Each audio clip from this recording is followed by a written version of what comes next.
Oi, oi, oi, oi, oi, oi. It's a cool start to the show, isn't it?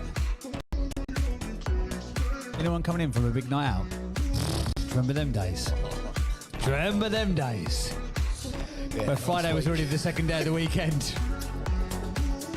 I feel like it. I was up a bit late last night. Oh, God. And we're going to talk about why. Guys, we've been a victim of our own fame. Becoming crypto legends and crypto celebrities is not all it's cracked out to be, let me tell you. Heartbreak here at Winners Club HQ. We've been a victim. I just love your message this morning. We've been I a read this victim. last night. I'd have been livid last night. That's why I go to bed before Paul. You know, Paul has that gap. You don't hear from him from about 5:30 till about 10:30, 11. Yeah. I like to get to bed in that gap so he can't upset me. Turn my phone on to silent. Guys, can you turn the music off just for a second? They've got to get serious. We've been robbed. Hit the music. We've been a victim of a crime. We have been cyber bullied. Not cyber bullied. Paul thought he could make £10,000 without doing nothing. And sit there. What I've done is I clicked on one of those links to someone in the room yesterday. It was a lady called Jane yesterday, wasn't it? Telling us we can earn £6,000 overnight or Flipping £6,000 a week working She from comes home. back in today. She's getting kicked straight back out. Be warned, guys. If Jane's in the room, I don't know which Jane. Just be mindful of any Janes. Just be mindful of any Janes today.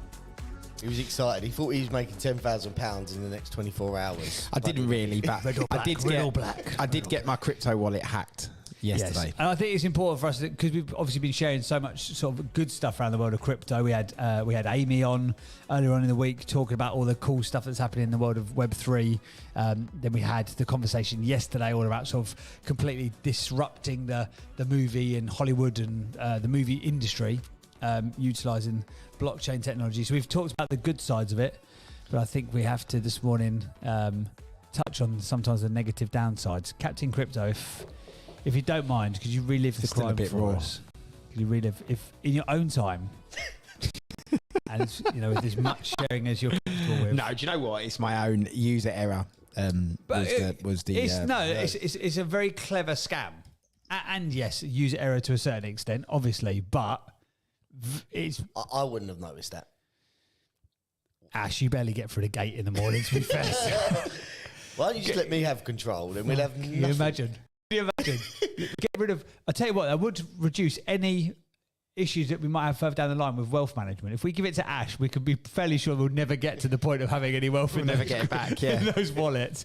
You still owe like 10 grand's worth of crypto somewhere, aren't you? Yeah, just and that was my friend Steve sending it to me. Oh, Jesus. And then there's my friend Steve, like with a massive account, and he's going, "What about the bit I sent you?" And I'm like, I still haven't got the heart to say that. it's ironic, isn't it? In the week where we release a podcast episode about crypto wallets, Yeah.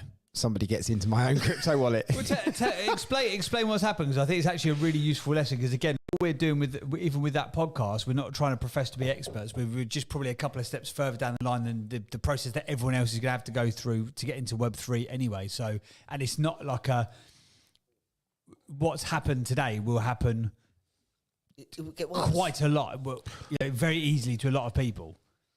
Yeah, you've just got where it just goes to basically I moved some of our, so it wasn't my own crypto wallet. It was the one we use for what we're doing as a business. He never risks his own cash.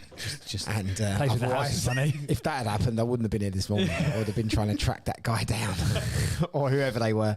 No, so you have to give permission for your wallet to interact with websites. Yes. That's generally how it works. So I thought I was on a website that was a known website to me that I needed to go on to do something with, and it wasn't. It was a scam website. It was a fake website that had come up, and I basically Googled. So I was looking for I try and keep it as untechnical as we can here. I was looking for the Polygon sidechain and or the Polygon network, and I clicked on, just because I couldn't remember the full domain name, I just Googled Polygon and clicked on I was doing it in a rush and clicked on the very first link that came up on Google, which happened to be an ad, which looked, because I've gone back and looked at my domain history because I'm thinking, how has this happened to me? So I've gone back and looked at the domain history, and the domain was one letter difference to the actual real Polygon website address yet, and the page appeared exactly the same. Everything appeared as it would do, yet it wasn't. And I connected my wallet to it, and then lo and behold, a day later, funds had been transferred out of that wallet somewhere else. Wallet, yeah, wallet. There we go. Yeah. So the L was changed for an I.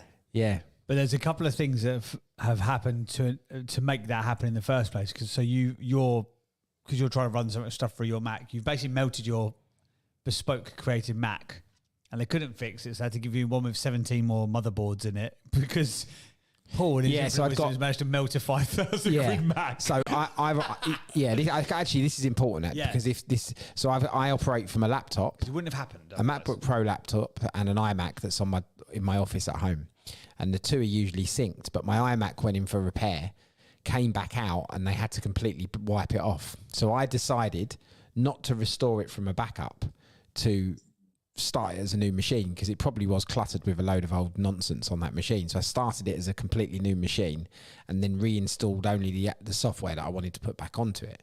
But because I hadn't backed it up, I didn't have any of my browsing history on there.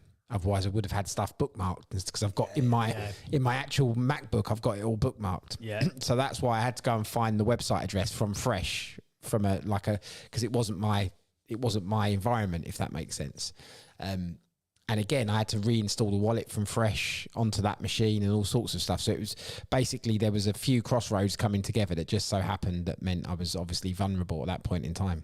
Do you know what else? My God.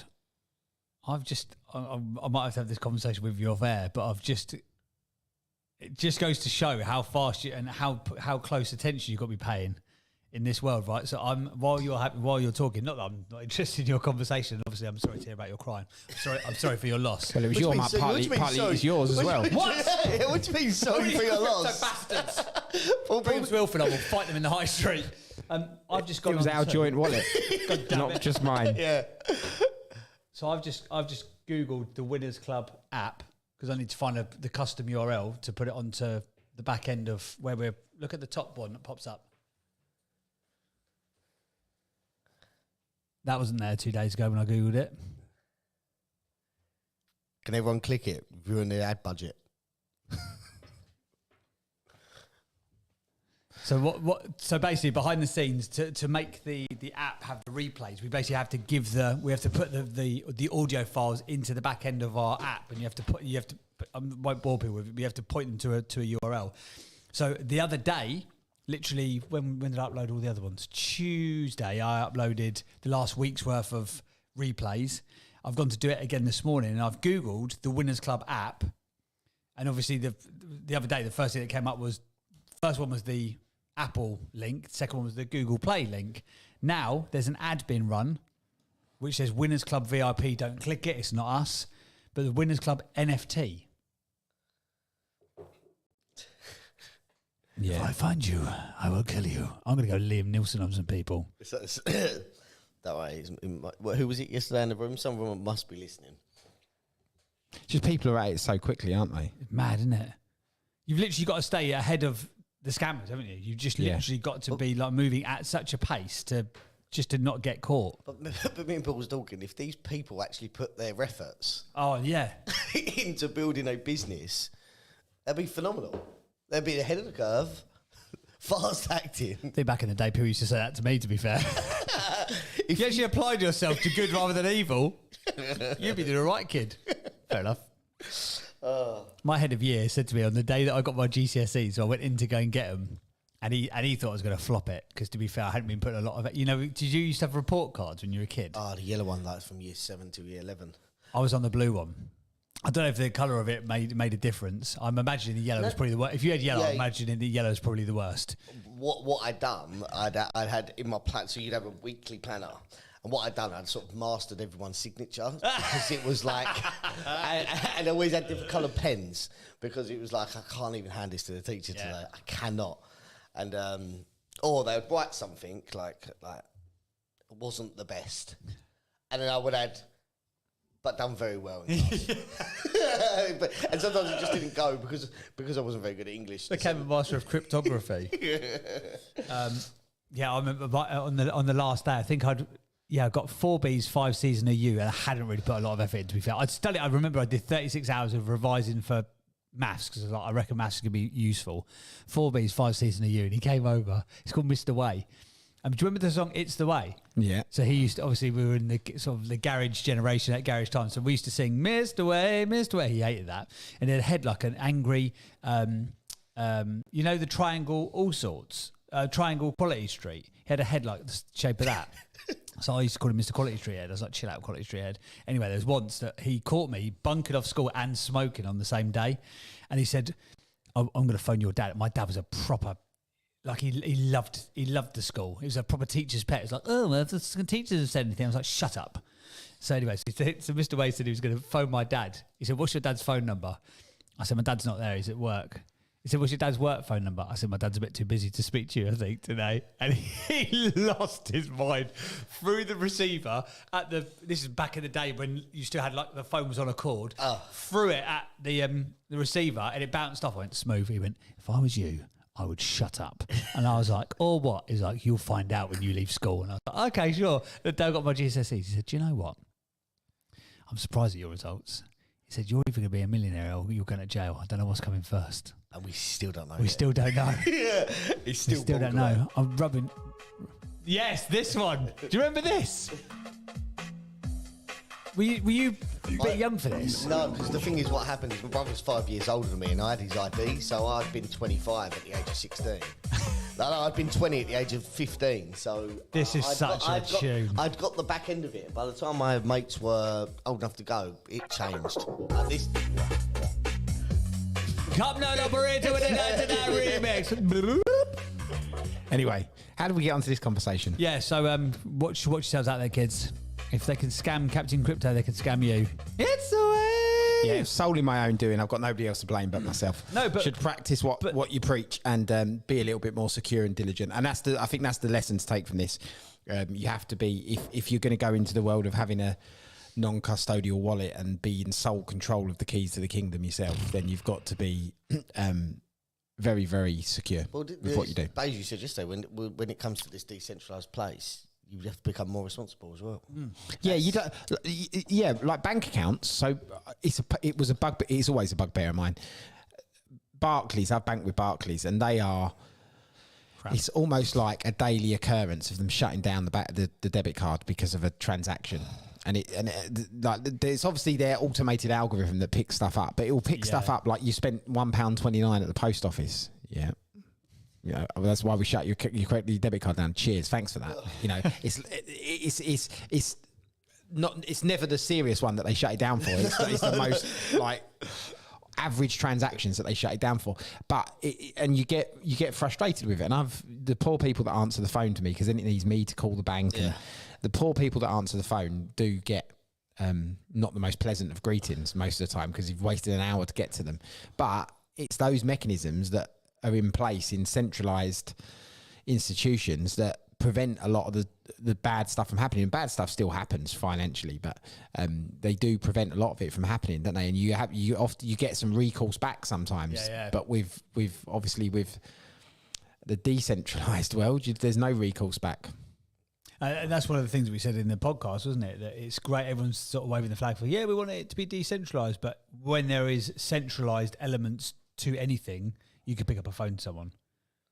Like say, if you get knocked for an online transaction and you've used your Barclay card or whatever, they'll normally, they'll put that back in your account within one working day, and then they'll go and chase the money. And then if they can't get hold of it, then but you got a person to speak to. That's the thing. Yeah, and I think you may take it. You probably it's annoying, but it's like. Sometimes they say the same thing. Jokes aside, if they'd got into your other wallet, because I know you've been invested into it for a while now, that would have been a lump. Well, it made me think. Yeah, it made me think. So it was that joint one. That's completely fine. They don't care. Our problem is not his problem.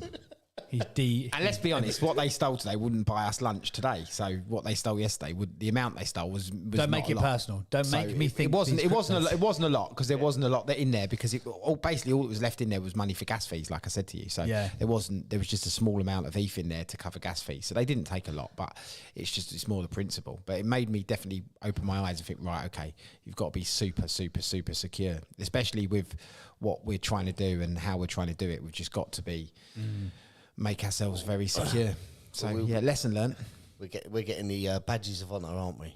Early on. Yeah. And as you said, you've lost 10 grand because you can't find your 12-digit passcode. He's been hacked. So it only now needs for me to be. Well, yeah, but I haven't been hacked, have I? I've got. This is the thing. So I've just given permission. Yeah. Isn't that dangerous now? I've given permission to somebody to access my wallet, thinking it was someone else. I've interacted with a website thinking I was interacting. Yes, but by rights, you've actually given them permission, haven't you? Yeah. So you've robbed yourself. Yeah. Don't look for that. Well, yeah. But the website that you put up that they put up. This is what Ashley said. If they put it was pixel perfect to the original one. They've just it's a copy. It's a carbon copy. Copied everything from the original one. So, like Ashley said, they actually put effort into building a real business. Yeah, they probably do okay. Yeah. These people. Never mind. Because they're fast. Like as you said, they're on it quick. There's a job here. There's a job here. If you are the owners of a wallet, Polygon Wallet, we'd love to talk to you. It might not be the best initial conversation, but eventually we'd like you to work for us. If you can't beat them, join them. But see, another person might have spotted that. My dyslexia. I didn't spot that. I wouldn't have spotted it. I didn't spot it when you told me what had happened. You had to point it out to us. So yeah, an I instead of an L in the URL. Just in case they are listening, because I know we've got a lot of people who are now listening in for the stuff that we're doing. If you're on the stage, if you did rob us, could you just flash your mic, just so we know? If you are a cyber hacker, if you're a crypto hacker, could you? Zahida, study Zahida, isn't it? I knew it. I should have guessed, really. And actually, as well, do you know what? Just because James raised it, legend. If you see anything or any communication about a Winners Club NFT, that is not us at this moment in time. Yes, that is not us. So don't buy it thinking it's us. That came up as the first ad. It's now disappeared as an ad as well. Yeah, I think they're listening. That's the Hydra again, isn't it? Stop turning on and off your ads, you spammer. Yeah, it's because I turned around and said, everyone click it to ruin their ad budget. They're like, shit, remove it. Their $3 a day just gone. Got a lot of traffic this morning, all from Ilford. Did anyone actually click on the link? Because I didn't click on the link and now I can't find it. Yeah, I did. Did you? Yeah. Where did it take you to? My other wallet that they've taken the money out. Captain Crypto is the Admiral of Anger today instead. Oh, never mind. And because of that, I was up till nearly 20 past 1 a.m. last night trying to fix it. And I was just... and then up at 5:15 this morning. We got a long day today. Got an exciting day today, haven't we? Yeah. I can't actually believe. Let me just check. Not listening. I'm not going to mention the name. I can't believe I've paid someone so much money to consult for me. For a day. I'm just going to put it out there into the we've got a day today. We're practicing what we preach. We're being mentored by somebody. We're being mentored by somebody. Just when we thought we knew it all. And not somebody you would expect, so don't try and guess who the mentor is because you won't be able to guess. It's not someone who you would expect or anyone that's here on Clubhouse or anything else. But anyway, somebody is mentoring us. It's Beju. We go to the gym with Beju. He charges £6 and for 2 hours. Yeah. So we've had to, partly because I want to educate you two idiots and I can't seem to do it. So the guy lost the money. I'm trying my hardest. I'm trying my hardest and it's not getting through. So I'm thinking, right, this guy is going to hopefully come in and shed some light. People who pay attention. and deliver it in a different way. So this guy, we've paid somebody to mentor us and for the day. For the day, for the afternoon. Well, we're so tired. We're getting half a day. It wasn't be a whole day, but we've had all of our funds stolen from us. So but it's a good point of practicing what we preach, like investing to make to get better. So we're off over the other side of London today to be mentored. I'm excited. I've been mentored for but you know today with the venue that we've hired for it and all sorts of stuff, it's like a high six-figure day, like just for today. So pay attention. That I'm basically saying to you two, don't fuck about like you usually do. Like kids, when you're in there, pay attention. I've bought a new fresh notebook as well. Listen, take notes. pay attention to Ashley's everything. always one going out for cigarette breaks. I'm just saying. Pay attention. Them cigarette breaks. That, if you add up the amount that Wasn't me who cigarette started breaks it, Paul, it was costing you, James. that cigarette break probably costing 15, 20 quid. So remember that every time you go out the door. Have 30 fags on the way over there. Like, just get yourself ready. Nicotine yourself up. Get some patches. I'm excited because I don't know. It is. I do love getting it like mentored. It's like I like learning. I haven't learned anything for ages. This is the I've most. only been knocking about This is the football. most for one day I've ever paid. Is it? Yeah, I've paid similar amounts for whole mastermind programs. Yeah. And the thing is, I remember that voice note. He's like, "It's this much for a day, but don't worry, he's doing it cheaper for a favour." I fell for his sales tactics. And I thought, you've been sold. But no, it's no, but it's good. It's exciting. So we will see. But We will also, see. it goes into a whole sort So of... anyway, I didn't need a late night last night. Put it that way. That's all I'm trying to get at. Oh, does that mean we're going to get spiky this afternoon? If you go out for more than one cigarette break during our paid mentoring session, then yes, you will. feel the wrath of Paul. I'm looking forward to it. I am looking forward to Can't it. you get some tablets, nicotine tablets or something? Tablets? Do they not do the same thing? Why just give up smoking? What about a vape? By the way, don't say giving up because you've given up nothing. Just say stopping. Psychology. What about a vape or something like that? I don't know. They're worse for you, Then apparently. I think they're worse because they're actually like you get addicted to something different. Like what I'm saying, it's not the same as a cigarette. Like everyone who smokes it, like I know people that have started vaping that never smoked. And I think now they just hold this plastic thing in their mouth all day. I'm like that with crack. I just never tried it, and now I just love it on the weekends. Just absolutely love a bit of crack. That explains a lot. A lot, yeah. In the summer, Don't I talk- like it. I have a shisha pipe in my garden. Do you? Yeah. See, I've never understood because I used to. Have you ever smoked though? No. Right. Okay. So because I've smoked, I'm like I daren't Yeah, no, go near anything again like that. I remember. Do you have a sheet? Of course you do. It's like mini Ibiza in your back garden, isn't it? Some nice We're gonna get music an invite, do you reckon, some this nice year, music Ash? playing on the speakers. Yeah, I need somebody to paint the decking.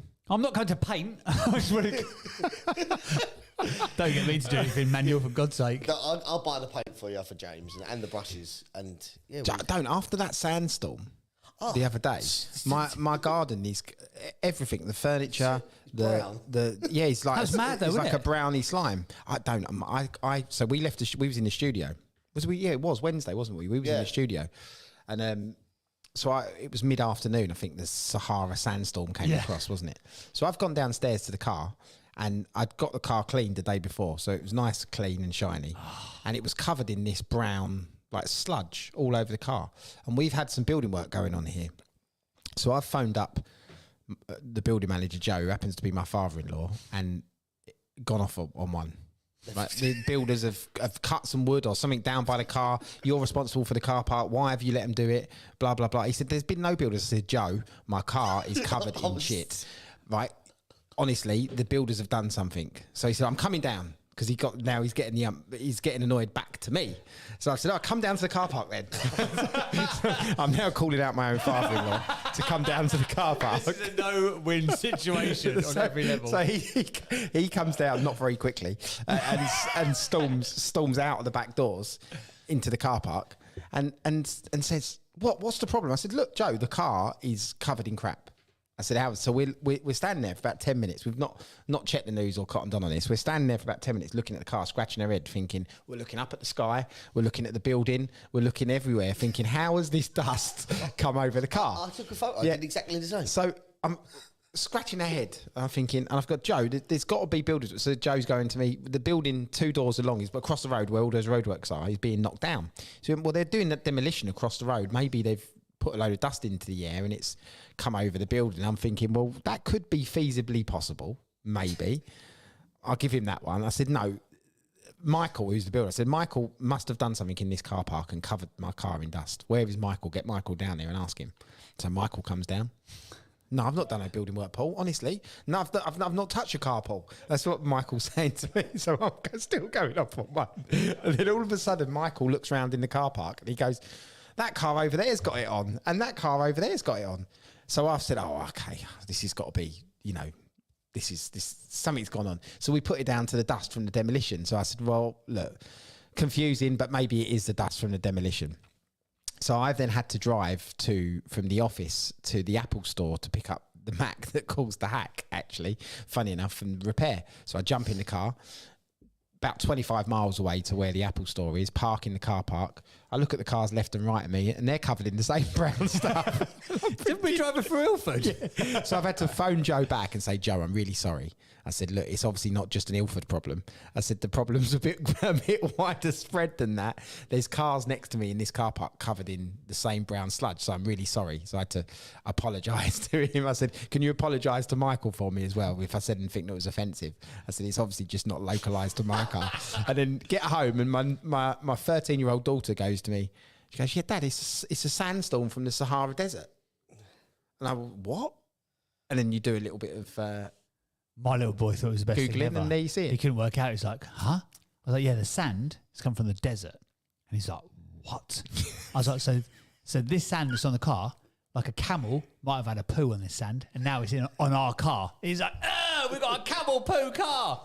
I probably shouldn't have told him that's what was going on, to be fair, because now that's what he's been shouting, that we've got a camel poo car. I'm like, this was a bad move. But it's gone everywhere. Yeah. How this started, I've got this garden furniture that you can leave out all year, so you don't have to put the cushions away. You just leave them out, and all of that's orange. Got this orange like residue left over it. The whole lot's got to be cleaned and jet washed. And your manservant, he doesn't work weekends either, does he, Jeeves? Does he still have Saturday and Sunday off, or does he just have the one day? Works off? half a day on a Saturday. Half a day Saturday.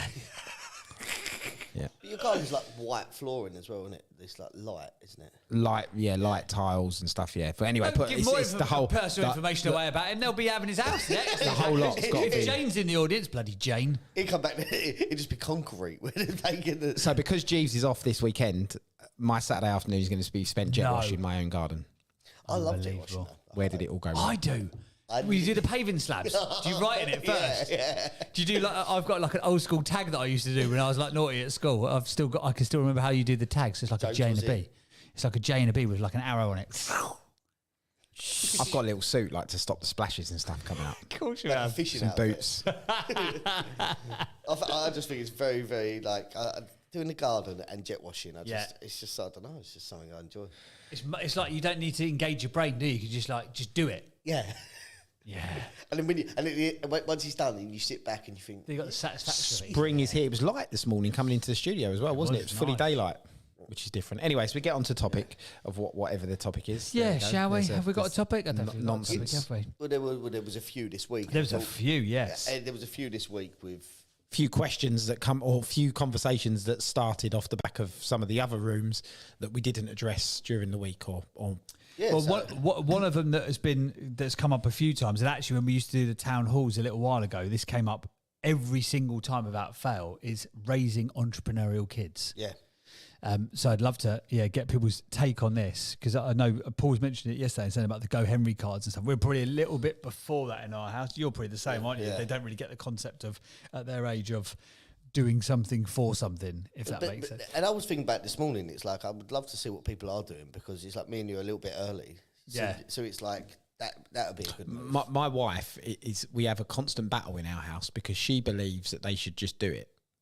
So she Just do what they're told. She's from a completely different. We've like got two very different mindsets about it. So so like take for instance, every night after dinner they take their plates to the sink, and the older ones do some of the washing up. She believes that that's a life skill that they should learn, and they should just be doing it anyway. Yeah. Because it's good discipline for them to be doing it, which is, I guess, partly right. Whereas my attitude is we should be paying them to do that because it gets the right type of, so she comes back to me every single time. You always make everything about money, blah, blah, blah, blah, blah, blah. So it's, what's the right approach? I get told to stop bribing Ariana. Like, I'm like, if you do that, I'll take your sweet shop. I'll take your toy shop. We go for a coffee with Luke. And she's like, okay. But like what I'm saying is, then she said it just takes the power off of her. A treat for a 4-year-old kid is a coffee with Luke. She loves it. She's very. I see every Saturday you go for a little coffee with her. She does it. She looks like she loves it. No, I'm the guest. Oh really? Are you going to come with me and Luke today? And I said, yeah. And then she asked for it now. She's like, so I asked for my black coffee, Luke asked for these, and she's like, "Can I have a baby chino with marshmallows, a flake, cream?" And I'm like, "Yeah." And then, but she knows every time she sees Luke, she can con him out of something. Like literally, like so we'll be sitting there having a coffee, and then I'm like, sit there still, like, be a good girl, and she'll be like, "So if I'm a good girl, Luke, can I go and get some lipstick?" And he's like, "Yeah, of course you can. Come then." Like, so he's already closed her, comes back with bagfuls of stuff. But you know, our Saturday mornings is a coffee and dancing, and I don't know. I like to talk to her like an adult. Yeah. And yeah, once you meet her, you're gonna think, wow, she has got some sass. Like it's I don't know. She's crazy. But yeah, no, it'd be a good conversation because I feel that. Yeah, it's like, because I sort of take the power away from Charlotte by saying, like, if you do this, I'll do this for you. Do this, yeah. And it's like a bribe. Like, I'm bribing her. And then she's like, well, when I'm here all day with her, I'm trying to get her to do something, and there's no reward always. Yeah, I can't always give a reward for an outcome. You just need to do what you got to do because you need to do it. So then I get your argument there, Paul. But then I don't know, it's like... Have the kids always done the washing up? Or were they incentivised to do it in the first place? I don't know. They were probably not forced to do it under duress, but they were actively encouraged by my wife to do it. Do you know what though? The biggest fear. So hunger, I would say, if you attribute a lot of how do I word this? A lot of entrepreneur. Actually, I was listening to Spencer Lodge's podcast, and he had Stephen Bartlett, didn't he, on it? And check that episode out, actually, by the way, if anyone's ever doesn't listen to it. He had him and Lewis Housen, didn't he, in the last couple of weeks? They was all at a conference together, wasn't they? Anyway, and Stephen said it as well. Most successful entrepreneurs come from an element of trauma. So there's been some personal trauma as a child, in your childhood, and then that drive that comes out of that trauma gives you the fuel and the determination to continue. There's probably a far more elegant way of putting that in a psychology perspective from, you know, if somebody's studied child psychology. So my fear with my kids is that they'll never have that fight, that yes, like it's like we wanted different, we wanted more. Yeah. And so how'd you create that? Yes. Yeah. So how do you give them that desire to want more when in their little world they get everything that they want because you spoil them so much? And it's okay saying, well, you shouldn't spoil your kids, but we all do, don't we? You give them everything they want at some point. You might try and find different times. So my wife's very good at not giving them something straight away. She might hold it out to a birthday or Christmas or something like a special occasion of some sort. But inevitably, I would suggest if they wrote down over the course of the year everything they probably wanted, they probably get it at some point over that year. So how do you give them that hunger? Which I guess is the Go Henry part of it, which is good, or the you know, give them little chores around the house to incentivize them to get what they want. I'm surprised that Joe's not up for making. So her point with like the washing up, for example, is that they should do it because they've been asked to do it and it's a chore and you do it. Yeah, but if you looked at our two childhoods, they're very different. She was wrapped in bubble wrap by her parents from like. Oh, was she? Yeah. Oh, okay. At the earliest age I can remember, my mum used to open the door and say, "Go out and don't come back till it's dark." Yeah. Like that was it. When you're from a council estate in Walthamstow, that's a dangerous place to be. Out till dark. I was working at 12 years old, in some way, you know, whereas my wife never had that. She was protected in bubble wrap and not, and so she tries to do the same to the kids. Whereas if I had my way, I'd send them out at 13 to work. So one of them would be going to work now, wouldn't she? There's no chance of that. No. Can't even pay her to do the washing up. Because she doesn't have to. There's another thing. It's another thing. It's like I'm just thinking like, what am I actively doing? And I'm trying to get her to become like an avid reader, like become a proper bookworm. So as soon as she's like old enough to understand more, I can start putting the right books in front of her.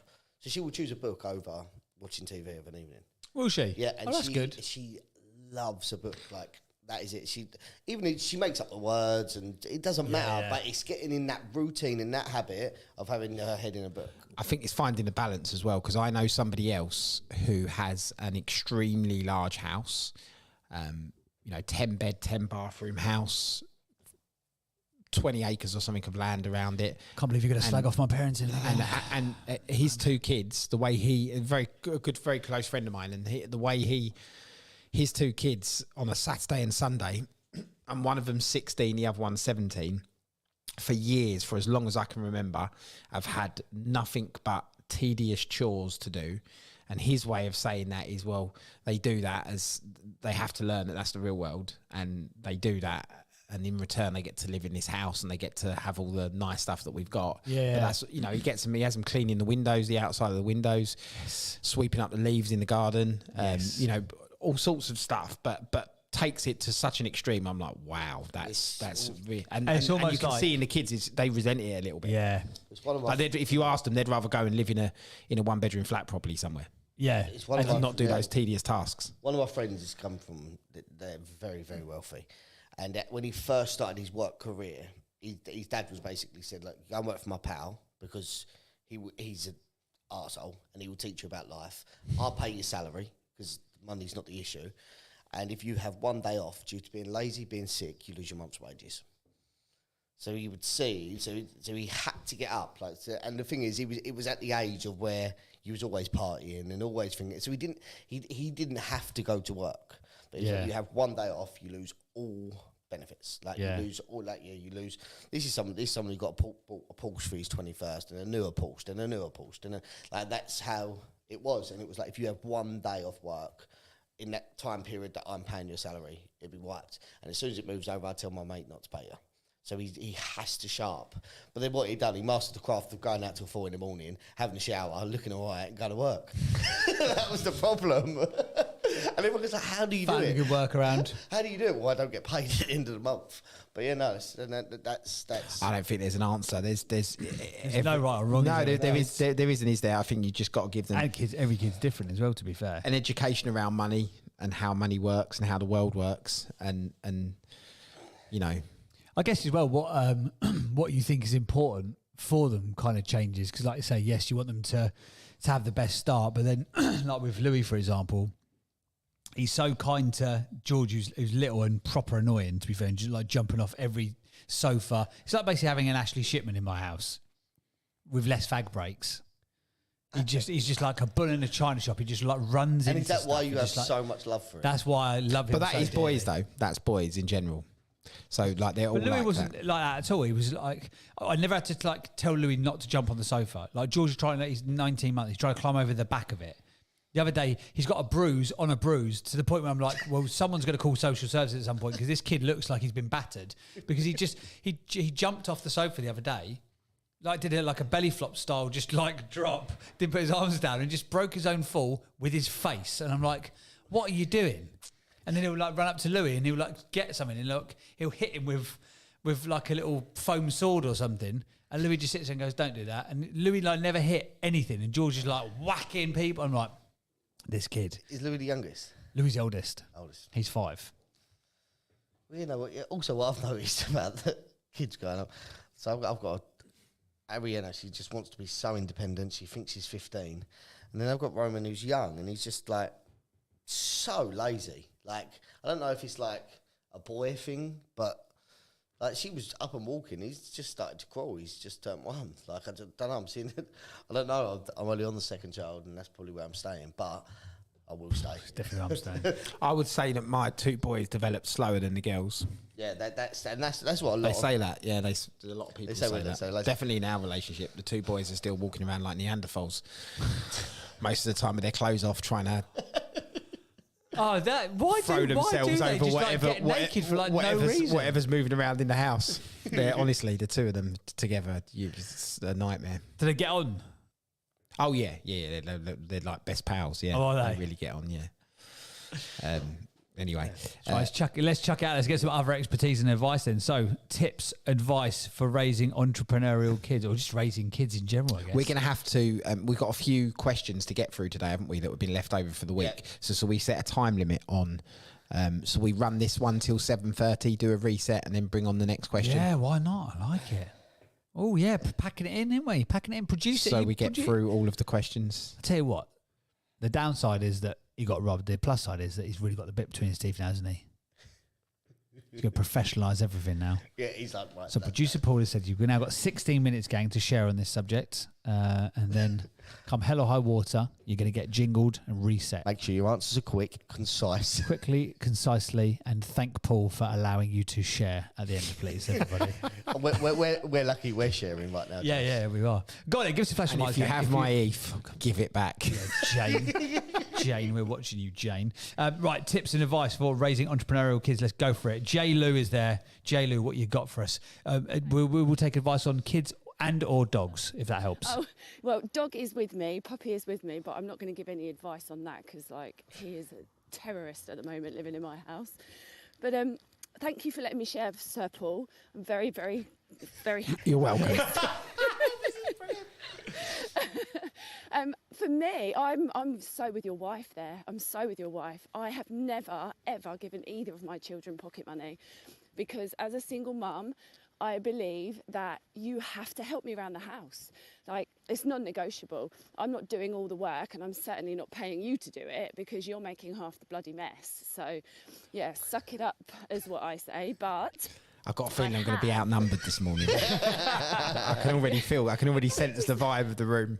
It might just be a mum thing, I don't know, but I'm certainly, I've never. However, they have, at the age of 14, both gone and got jobs. Ellie went and got a job that she was really being paid poorly at, and I took the stance of, well, either you tell them or you stick it out. Like, I'm not fighting your battles for you. And she left, and within an hour, she'd got herself another job in a little restaurant at full time. And she could come and work for me. Both my kids could do that, but they don't want to. They want to be independent. And I think that's down to the fact that I have taken them out of school since they were little, and every single seminar that I've gone and done, I've taken them with me because being a single mum, I can't do both. I don't have help from parents. So they have sat in the audience of pretty much everything I've ever done. And so that's going into them constantly. And they understand. I mean, even down to this puppy, Ellie, my daughter, has said like she wants a little mini when she passes her test. And Sam got £2,000 for a car, and I said, "That's all you've got. I'm not giving you any more than what he had." And so her idea is, well, I'm going to stud the dog out. Because you get the money for a puppy, and that's going to purchase my car, Mum. I'm going to make money from the dog. It's my present. So I was like, oh, okay. She's very entrepreneurial, but I do think, I mean, Sam is a director of a company. He's 21, and I think it's because I took them out of regular education consistently and took them to seminars and courses, and they just sat at the back sponging it all up. So at the age of 10, your kids could build a landing page, is what you're trying to tell us. Yeah. And they knew how to do that whole sell and run to the back of the room. They were the fastest runners in the end.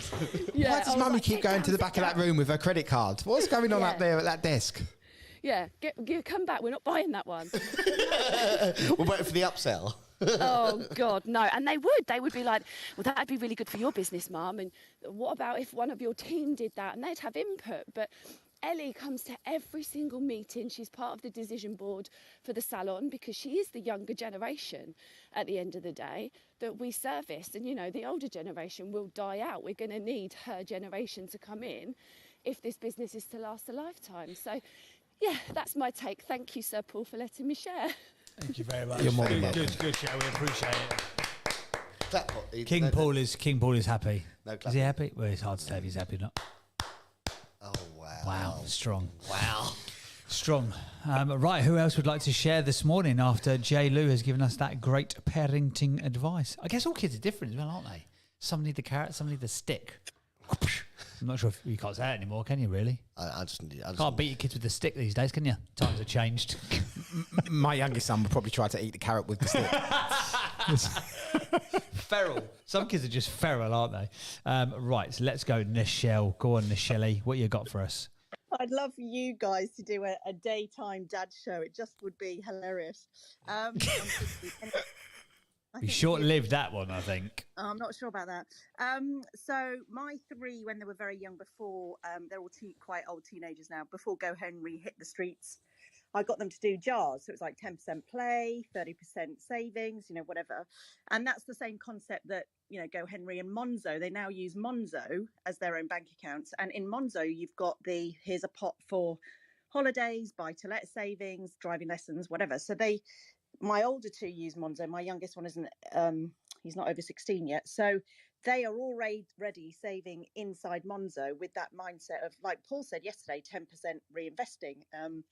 And you've got your play buckets or your holiday bucket, and they're both, my older two are investing in crypto. They've done some stocks and shares, and they are both saving for a buy to let. So they've kind of worked out their 5-year plan already, and I didn't even have any input in that. And then on the chores thing, well, I come from a forces background, so making your bed every day, it's that mindset of doing something, getting the discipline of showing up for yourself every day, and that's just what we do in our house. And then I, like Jen, I don't pay them to do chores. They're part of the team. It's like, who's doing the dishwasher? So I did do a rota, and now they just kind of muck in and do, one does the bins, one does the dishwasher, unloads it, loads it. But then I did give them the opportunity to like cut the lawn or wash the car, and then they could earn a £5. And then if they need to borrow money, I say, well, if I lend you, especially when they were younger, like if I lend you £5, you need to go and make it and give it back to me. So they would do lemonade stands outside and sell lemonade to the people passing by, walking past the green, at the weekends. And then just now, all of that, and the fact that they're quite entrepreneurial. I've always worked for myself, and they do suck it up. Like Jen said, your kids you just absorb everything, and they've all got jobs. My older two, so Ella's at uni, and she's got a tutoring job. So during the summer, my older two both got a 10 quid an hour job at a pop-up sort of nightclub / bar. And they earn really good money because that's all they did all summer. And then Ella's gone and got a tutoring job whilst at uni. Now she's on 20 quid an hour. And then she's been offered to do yoga teaching, which will net her 45 quid an hour or 60 quid an hour one-to-one. And she's like, oh, I'm getting this hourly rate thing. I'm just up in the ladder. So whilst at uni, she's going to have a backup income for when, whatever her career path will be. But she can teach alongside. And I just thought, if someone had taught me that when I was at uni, that's genius. Like 40 quid an hour and 60 quid an hour whilst you're a student. And she's really good at managing her grant money. So she's got more money in her bank account than she started off with at the beginning of the academic year at uni, because she's managed her money on a weekly budget and reversed engineered what she's getting and then what she spends on nights out or food. So it really does sort of trickle down into their brains, and I think you disempower them if you give them everything. But that's my view. Oh, I love that. What a smart cookie. What a smart cookie your daughter sounds like. Budgets and working out her money and upping her game. Yeah, I like it. Do you think, though, that mentality of making her be part of the team and doing the chores, do you think that's instilled that sort of work ethic into her, or does she have it anyway, do you reckon? That's a really good question. My granny had a really good work ethic. My mum had a really strong work ethic. I've got a strong work ethic. And I don't know whether you're born with it in your DNA or whether you learn it. But either way, I'm glad she's got it. Yeah, absolutely. I love that. Right. Bit of a deep personal question, Michelle, but just as a survey, because based on my start, did you have some form of trauma as a child in childhood? So I would say that they're drivers. And obviously, Paul, yes, I did. But dad left, and that was my main thing, was my dad left really at 17. And I was like, right, I'm on my own now. Yeah. And because my mum crumbled. And I was much closer to my dad. And I was like, why are you doing this to us? I just couldn't at 17 go, why does a parent shit on your kids? And just, and then history repeats itself. And my husband did the same thing with my 3. So maybe that trauma, or those, I would say, drivers, because people can crumble in trauma, or you can be a victim or victorious, right? So yeah, back to you. Well, I just got a text from Charlotte. Just saying, Ariana actually tidies her room each week for pocket money. Why is she listening? Is Charlotte listening? She's like, she is not going to be lazy like you. I don't get that. I don't get that comment. But sometimes when like Charlotte's out all day or something like that, and I've been in all day running around, I think, Jeez. No, Who's made this mess? I am. Insane, My isn't it? walk-in wardrobe. I'm a nightmare. I understand. The biggest mistake we made is getting open. Like, So it has to be. so it's open walk-in wardrobes. So everything's on display, which is fine if your shirts were all, like the magazine article that I saw that had nice walk-in wardrobes. All the shirts were colour-coded, nice. Everything was all in Freshly order, ironed. and there was like a 2-inch gap between each shirt to make it nice. Mine is just slammed in there in any Oh, order, gym kit on in the any floor. way. Yeah, and my wife hates it. She's like, if your kids grow up like you. So yeah, I get that comment. Right, I've got loads of people flashing. Wow, we've got lots of flashing. Sounds like, can you hear that? Sounds like Morse code. I was about to say. Right, let's go to. We're going to go to Blimey. Everyone wants to share now. We'll go Mimi, Jagdeep, Melissa, Zahida. We've stirred up the hornet's nest. We have a little bit, haven't we? Go on then, Mimi. Over to you first. What is it? Who is that? Hold on. Is it us? I think that's I think we're having a It's technical like issue. a here. Morse code with coding. What is that? It's Amy. Got her I think mic it's you guys. No, it's not us. Is that better? That's it. That's better. Yeah. Oh, I keep sending alien conversations with this earput. I'm going to throw them away. You're not trying to hack us, I Mimi, think are Mimi's you? the You're hacker. not trying to hack us, are you? Mimi's the hacker. This would all make sense, actually. Seems like a really nice lady, very astute, working on mindset. She's lulled us into a full sense of security and she's robbed us for 1.7 ETHs. We're on to you, Mimi. Yeah, I'm not really who I am. Yeah, thank you so much. Amazing conversation this morning. I love listening to you guys. Seriously, it's better than listening. At to least someone commentary, does. isn't it? So thanks, Mimi. You're in a club of Yeah. one. Yeah, on the conversation with, I agree with a lot of things that you've all been saying this morning. For me, with my two sons, I decided when they were very, very young that I wanted them to be independent men, and I wanted them to be able to be sustained on their own 2 feet without having to ever rely on a woman or anyone else. Not being sexist or anything. I just wanted them to be able to look after themselves. So from a young age, they both used to have to do housework.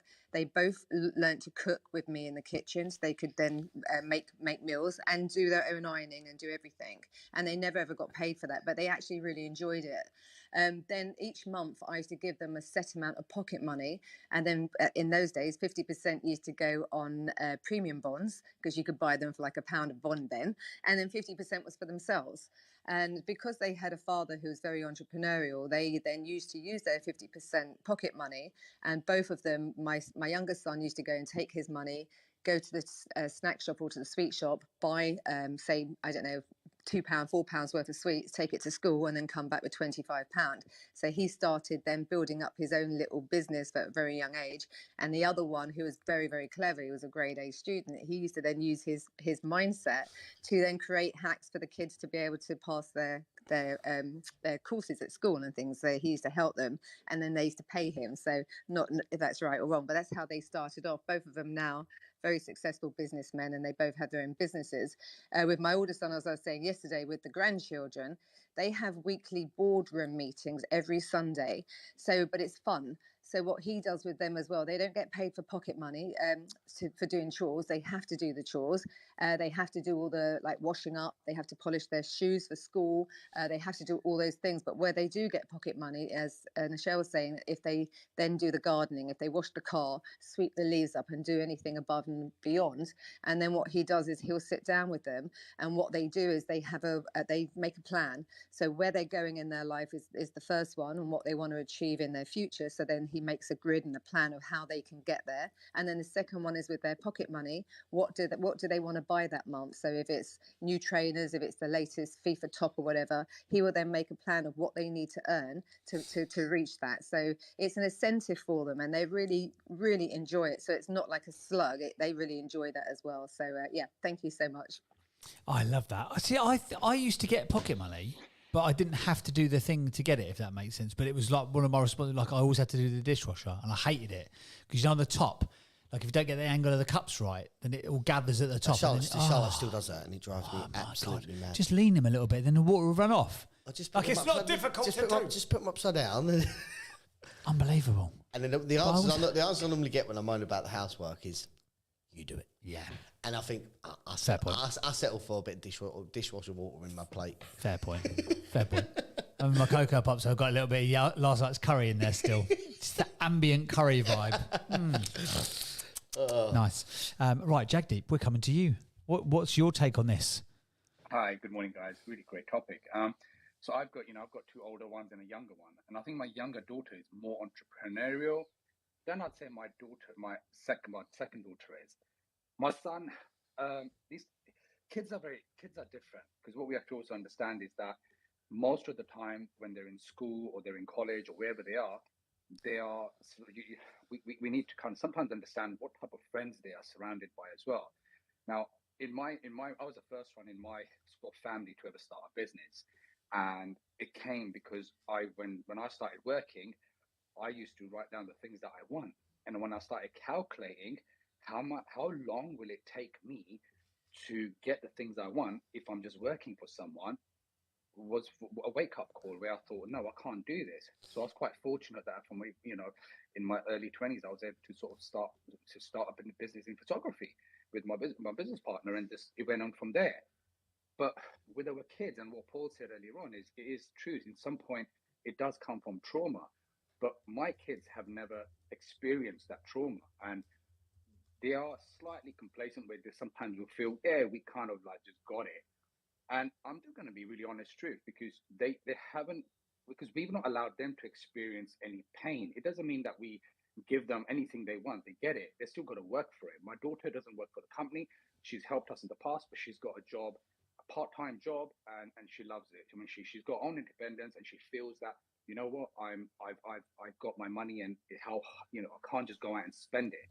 Whereas my son is the other way around, where it took me ages trying to understand how he is, what his understanding is, and I'm still trying to figure him out. Good lad, but he's now doing an apprenticeship with us in our company. But I always tell them, see where you want to take this family business to the next level. See where you want to go. Just because we've been doing wedding photography, you don't have to be in wedding photography. See what you want to do. Same thing with my older daughter, whereas my youngest one, she's very much like, she'll be listening to Clubhouse when I'm doing the school runs. And she's very much like, oh, yeah, I want to become this, or I want to do that. But what I did with them about a few years back was all of them, I did the love language test after my coach told me, and just to understand what their needs are. And with all of them was just quality time, that they just need good quality time. And like, I think like Paul, like your wife says, they shouldn't be given pocket money to do housework. It's a life skill. Because for me, it was like, they'll just become used to thinking, well, I'm only going to do this if I'm going to earn money. I can see two sides of this, but I've actually just said to them, this is your responsibility. You've got to wash your own clothes. You've got to sort your own stuff out. When you've had dinner, you've got to, pick up the plates and put them in the dishwasher. We shouldn't be expected to tell the older kids that you've got to clean up the kitchen after yourself, if it's there. It should be there in your head. Just get up, and you see some dishes in the sink, just get up and put them in the dishwasher. And it's taken time, but slowly it comes round. But I've really struggled in all the years in this parenting because running a business and being there for the family. And I'll be honest, I've always struggled, but it's only now that I'm really starting to understand them a little bit more. But my younger one is the one that I'm really connected with, and I think she'll be more entrepreneurial than any of them. But I just thought that would help sharing this. Thanks. Awesome stuff. Thank you, Jagdeep. So that is 4 votes against Paul's parenting style, 0 votes for it. Anyone else want to chime in? Anyone else got any thoughts on Paul's parenting style? I can see why Paul put a time limit. Yeah, it makes sense. We've gone over it as well, haven't we? Intentionally. No, we had a few more. We had a few more shares that we said we're going to go for. I think we said Melissa and then Zahida, didn't we? And then Julie's flashing like a mad thing. So we're going to go. We'll go Melissa, Zahida, Julie. Somebody remind me of that, or else I'm going to forget. Melissa, Yakida, you're right, but.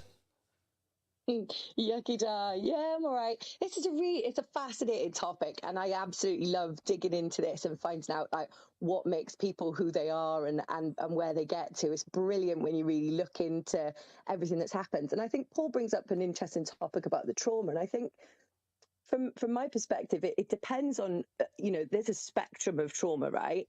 But I also think that it's about not getting things that you necessarily want and having that kind of delayed gratification that you realize that effort and hard work leads to actually getting something that you want. When we grew up, we used to get some pocket money. But I think looking back, my brother's 2 years younger than me. And what was really a good influence for us was that my gran used to help she was like a lot older than many of the other elderly people in the community, but they were a little bit younger but needed more help. Maybe they were a little bit more housebound or whatever was going on. So when she would look after us, she'd have an itinerary of things that we were doing. She would never tell us in advance, and we'd, turn up to be looked after. Next thing we're going to this person's house. Next thing we're going to this person's house. And what used to happen was that she'd either make us it sounds like child, labour here, but I can guarantee it doesn't feel like that looking back. But she'd get us to help out with helping those people that needed more care where she was around their house, or what she would do is get us to sing like the song that we were learning in school, or so it was either entertainment or there was some type of hard work attached to it. Well, my brother, being savvy and obviously being 2 years younger than me, cottoned on that every time this happened, we would leave the house with, Mrs. Jones or whoever giving us money, right? And they would go, "Oh, go on, you've been a good boy. Thank you for helping me today." And we'd give him some money. So essentially, my brother, it makes me laugh because I always say to him, and remind him of this. What ended up then happening was that every opportunity or things that he looked at, literally, this was his saying, and he was a 6-year-old child going, "What can I do for £1?" And he would literally say it. And it was only £1 at the time, right? But it meant that he could then go down the shops, buy his pogs or whatever he wanted, football stickers, whatever, to swap with his mates. And he started getting into his head that if he did certain things, then it would be exchanged for money. Whether we had pocket money or not, he realized that there was a much bigger kind of enterprise out there of people, not just our parents. And it just makes me chuckle when I look back. And sometimes, he's entrepreneurial. Definitely, he'll try his hand to anything. And sometimes when he's having his really, difficult days, I'll just say to him, "What can you do for £1?" Like, just to remind him, like, that's the spirit that he came from and that's who he was, kind of growing up. And yeah, it just makes me laugh. But it is those life experiences and those little things, and you can only see them when you really look back and connect those dots. But yeah, I just wanted to share that because I think it's a brilliant topic you brought up this morning. So thanks. Back to you. Awesome stuff. Thank you very much. Was that a vote for or against? I think that was a neutral one. So I think we've had four against you, 1 neutral, 0 for, 0 in agreement. Right, let's go to, who do we say we're going to next? We're going to, I just love Melissa's accent. The Welsh accent just makes me feel happy. I don't know why, it just does. Because I'm actually, of course, a Welsh. So she's like my kin. That explains it. Apparently, I've got a rough family from the docks of Swansea. Apparently, as my posh mum used to say to me, "Our family is very rough." Are they, Cynthia? Yeah, they're very rough. Very nice people, but very rough. Of course they are. All right, love, chill out. Right, let's go for Zahida. Are you there, Zahida? And then we're going to Julie. Good morning. I was flashing for ages, James. I know. I just wanted to see how long I can make you flash for. I know. I thought, bloody hell, when am I going to get into this conversation? I love this conversation, I have to say. Having 4 kids. Yeah, you've got 4, haven't you? 4 personalities to deal with. Yeah, absolutely. And that's exactly something I was going to say. I mean, my oldest is 23 and the youngest is 12. And they are all different personalities.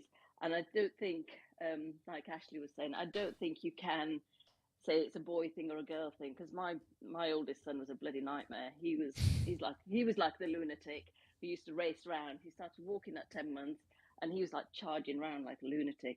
He was actually jumping out of his cot at 8 months old. He couldn't even walk, and he was throwing himself out of his cot, which was a nightmare. But I'm sorry, Paul. I'm on Joe's side with this one. Oh, dear. Really sorry about that one. But my husband and I think that those kind of things like dishwasher, cleaning up after themselves is a life skill. And I have to say, because I've got two who've been to university, and actually it is a life skill, because I've seen when they're at university, nobody's paying them to clear up after themselves. And it's interesting actually how our kids actually do clear up after themselves, and there's kids that they share kitchens and things with that don't clear up after themselves. So there is something in that as well for as a life skill, I have to say. And Paul, the wardrobe thing, my wardrobe's like yours. I would never take the doors off my wardrobes. Yet my husband, who has OCD, yeah, you can take the doors off his wardrobe and it looks like a showroom. But I've got 4 kids, and personalities are very different with entrepreneurial side as well. I mean, my 18-year-old daughter, she is lazy and just expects things. She's at university and she uses up we give her a monthly allowance. And as soon as that hits her bank account, first of the month, she spent it. She thinks, wow, I've got all this money and I can go and spend it. So like after 2 weeks, she's got no money in her bank.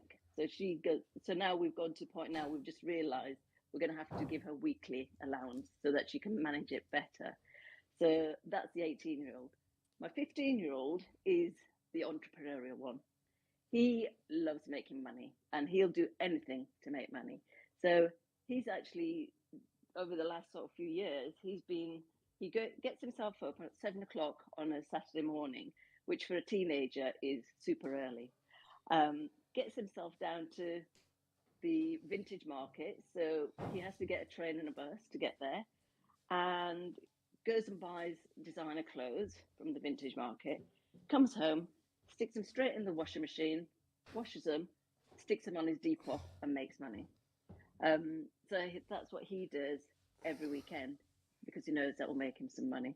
So it's an interesting concept, but I do think it's definitely to do with personalities, because we've brought them all up the same, yet they're all so different in that respect. So we try and encourage the entrepreneurial side in them. So they get money for extra chores. Like my husband, he has stock that he has to do a stock take for his work things. So the kids have always helped him with that. He's always got them involved, and they get a little bit of extra money for doing that. If they help him out, they sit with him, do his stock with him. So he can now tell them, even like the 12-year-old is now able to do it, and he can just tell them what to do and they'll go and do it. But they'll get extra money for that because that's above and beyond the life skills. So, yes, that's my take, but very interesting conversation. Loving this chat this morning. Thank you very much for allowing me to share as well. Thank Awesome you. stuff. Good share. Thank you. I just remembered the first thing that I used to have to do to get a pocket. I remember the first thing I used to have to do and what I got for doing it. So I'd forgotten this. I was 8. And if I started doing, because at that point I could only do the bottom row of the dishwasher, which is fine because I hated the cups. I've already mentioned I've got an issue with the cups. Still got an issue with the cups. Haley does not load the dishwasher correctly, which is why I just do it. But I had to do the bottom run of the dishwasher.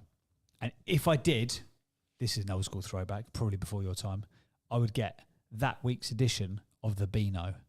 Do you remember the Beano? Do you remember the Beano? I do, yes. It was 24 pence. 24 pence. And I used to get to go on a Thursday. I got to go. I think it was 24 pence when I was growing. I used to get to go to WH Smith's, round the corner from my dad's office. So he would. How did I even get? Yeah, he would come and get me from school. I'm sure. My mum would drop me off. No, That's right. I'm just sure it was more relaxed when we was younger. Like I'm sure. Yeah, I probably just walked down the train track to get there. It's only a couple of miles. It'll be all right. It was a shortcut. It's a shortcut. Yeah, it's fine. It's across a dark golf course. It's fine. Don't even worry about it. So I go. I'd get dropped off at my dad's office. And I go in and say hello to all the staff. I used to love going into my dad's office and like walking around and like saying hello to everyone. I used to love like shaking people's hands as well because I was like, that's what you do in a business place. Sure, you just shake everyone's hand. So I'd go and walk around his office and then I'd go and walk around the corner to WH Smith's and get a Beano. And one day I was so excited. I think I'd saved up my dishwasher money and it was a Thursday, right? And I had some, I think it was after, do you remember getting gift vouchers for Christmas? Again, this is probably before your time. This is before it was gift cards. You used to actually have like paper vouchers. And there used to be WH Smith's like tokens, gift vouchers. So I went and got myself a Teenage Mutant Ninja Turtle, right? And because it was a Thursday, and I got the Beano. I got Leonardo. Wasn't the best one, the only one they had in the shop, but I got him anyway. I was so excited about the Beano and the turtle, I slammed my own hand in the door. And I didn't realise because I was so excited until I tried to walk away from the car and my hand was still in it. And my dad was like, come on then. And I was like, ah! And the most thing I was annoyed about is that I couldn't sit and turn the page of the Beano and play with my Teenage Mutant Ninja Turtle because I had one sort of finger half missing. Anyway, great story, guys. And for more, stay tuned till 9 o'clock for more great insights like that about childhood. Remember the Beano though? The Beano was bad boy. I used to love it. My mum's messaging me in the background saying, why don't you tell them that with your lunch money, you asked me to save it till the end of the week to give it to you at the end of the week and make you pack lunch. So she was like, but then the thing is, I realised that, the salesman. So she used to give me lunch money. But the thing is, it's like my dad's in the audience as well. So the things didn't get said to my dad just to make sure, just to keep me. Mum hasn't given you lunch money. She had to go tap up your dad. There was all different moves, and it was just like. But do you know what the thing is? It brings back memories of when I was a kid. When I knew I got grounded, I knew just linger in my mum's hair. Just like literally, like lay on the floor right by her feet. Like literally, so in the end, she's just like, get out my hair, go. And then I'm like, have £2, please. Yeah, always just get out my hair. And that's how I sort of used to gain my pocket money. Are you the same tactic with Charlotte now? I'll just irritate the bush like, I'll just go out. Oh, okay then, bye. Yeah, but now what she does, she delays that comment because she knows as soon as it's said. You're playing for it, you're aiming for it. Yeah, I'm aiming for it. But, Tactics. But then it's like, do you know what you can do? Take the dog for a walk. You know what you can do? Get to the shop. You know what? We need to do the food shop. You can do it. I'll give you the list. And you know what? Backfired. Backfired because I'm like, I don't know what to get, but like she instantly knows what my response would be. There's the list. There's the list. There's every brand and there's which aisle it's in. Go. Yeah. Right. So let's go to Julie, and then we'll carry on the conversation. Maybe we'll move it on as we had originally planned. But it seems like everyone's got a viewpoint on this morning, so why not carry it on? Has someone agreed with Paul yet? No. Oh, okay. No. 5 against, 1 neutral, 5 against, 1 neutral, 0 in favour of child labour. So let's go we go to Julie next one. Julie, come to you. Morning, James. Morning, guys. Oh, this is making me laugh so much. So thanks very much for having this topic. It's brilliant.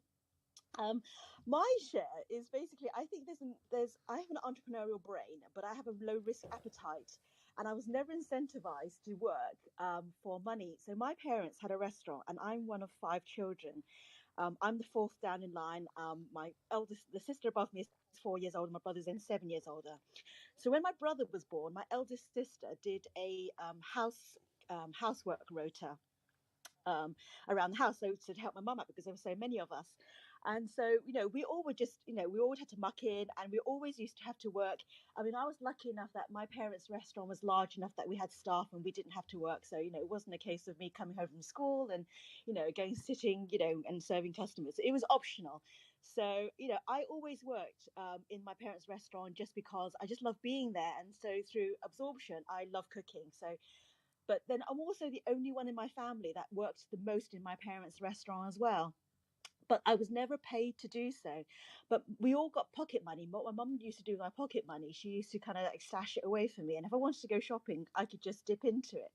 So in terms of being incentivized for work, the money motivation for work thing, I don't have that connection. I just work hard just because I enjoy it. But my savings and spending habits are absolutely appalling. So for an accountant, my personal finances, it's a case of do as I tell you, not as I do. Because I had this pot of money there that my mum helped me save as opposed to me actively saving. So there's a disconnect between sort of, incentivizing a child, with money and making them save. So for me, that's my disconnect in my world. So if I were to, I don't have children, but if I were to raise children, it would be a case of I would make them more have a greater risk appetite compared to myself, because I have all these ideas to do things, but my mum is really risk averse, whereas my father would just go for anything. And he came over at the age of 25 into the UK, didn't really speak English but built a really good business. So I've got this sort of entrepreneurial creative brain set from my father, but the lack of risk appetite from my mother. So I'm a bit of a mixed up kid basically. So yeah, for me, no paying children to work at home or whatever. I mean, I was washing up things, in the restaurant just because I could. Mum used to say, and I was standing there and upturned washing up bowls. So that's how young I was when I was starting in the restaurant. So that's my share. Sorry, Paul. No paying your kids. Oh, 6 against, 1 neutral, 0 in favour of. There you go. 6-1-0. Paul is having a bad. He's been robbed last night. No one agrees with him. He's an awful parent today. He's having a nightmare. He's out of the room now, so he can't even defend himself. The most he's ever paid for. Most he's ever paid for mentorship. And that's He's really bad. He's down. This week he is down. But he gets to spend the afternoon with us, and that's. He's down. He's down. Interesting combination that is, isn't it? To be entrepreneurially spirited, but to be risk adverse. What a mixture! Must be a very tiring place to live in your mind, Julie, every day. Come on, Julie, let's do it. No, let's do it. I didn't know how to word that, but you worded that very well. Do you have to? I'm intrigued now. Sorry, Julie. Get back onto the psychologist couch because we're gonna dive into this a little bit more. So do you have to proactively? Do you know that you've got that risk adverseness, and do you have to fight against it? Would you say, or do you fight against your entrepreneurial spirit more? No, I love the entrepreneurial spirit, and I live a life of I wish I did that. There's so many ideas I've come into play into the market, and I had that idea, and because I just spent all my money, I didn't have the money to plug into it. So yeah, just don't live my life. It's frustrating. You're absolutely right, James. I need to get out of my own head. Right, great stuff. So it is 10. By the way, Paul wasn't in the room. He went off somewhere to have a little cry in the corner, I think. Julie's also against you, Paul, just so you know. So that's 6 But the against. thing is, it's like sometimes I sit there. I Beiju's here. I reckon Beiju's got your back. Come on, Beiju, save him. Throw him a lifeline. No chance. I'll explain why. Because when I was growing up, I can't remember getting pocket money per se, but my dad used to give us like an allowance every month for school dinners or pocket stuff like that. But it wasn't linked to a reward. It wasn't like if you did those things, you got it. We just got this amount per week, couple of quid, £5, whatever it was. But my kids. We had an extended family. My parents lived like 2 miles away. My in-laws lived another 2 miles away. So again, we never gave pocket money to our kids as such. But every time they went to the grandparents, they came back with a bit of money because they just they knew, Daddy and Granddad are soft touches. So all of a sudden, there's £1 here, there's a £2 there, and there's like, what's going on? £5, and they had a £5 sometimes. They're flipping their foot. They won the lottery, right? So I never found a situation where my kids said, Dad, can I have X amount of money for X? Because they always had money, right? Because their grandparents gave them money. But the thing about the reward is this, right? If you grow up thinking the only reason I do X is to get Y, it's a dangerous place to be. Now, when you're growing up entrepreneurial, like Paul says, we don't run businesses for the sake. We do want a reward. We want to be, financially rewarded and all the other things that come with it. But if the only reason to do X is to get Y, you're on a dangerous level field, because then you say, well, like Zahida said, see, there's kids that are kids uni, they won't wash up thinking, well, they can't see it helps them, because some people don't mind living in a bit of mess, a bit of squalor, a bit of this. It doesn't mind that. Paul's got, in an ideal world, Paul would love his wardrobe to be perfect, but the desire for his wardrobe to be perfect doesn't outweigh the mess it is in at the moment, so he won't do it. Now, if someone said, you know what, for X amount of money, I'll do it for you, he'll do it. So I'm going to talk a little bit, right? So there might be some, wash up after yourself, tidy your bed, those things, they're standard, they should be rewarded. But like, I can't remember, another lady said, over and above those things, then actually, okay, extra things that need to be once a month, all right, I'm going to reward you for that. But day-to-day, week-to-week things is a standard, that's a life skill, you're part of the household, it's part of the discipline, you do those things. However, okay, do you know what? Once a month, I'm going to ask you to clean the grass. That's over and above. I'm prepared to give you a reward for that. I think there's that balance. So it's not a question of all or nothing. But think about it. It's not about the money. It's not about the reward. It's what are you teaching the children? What's the message they're getting by whichever way you go down? Whether I'm going to give you a fiver for this or a pound for this, what's the message you're getting? That's the thing you've got to ask yourself. And if you as a parent, and only you have the right to bring up your children the way you do. It's what's the message you want to give your children and bring your kid accordingly. So yeah, it's my thoughts. Love it. Thank you, Beju. That is 7 against, 1 neutral, 0 in favour of.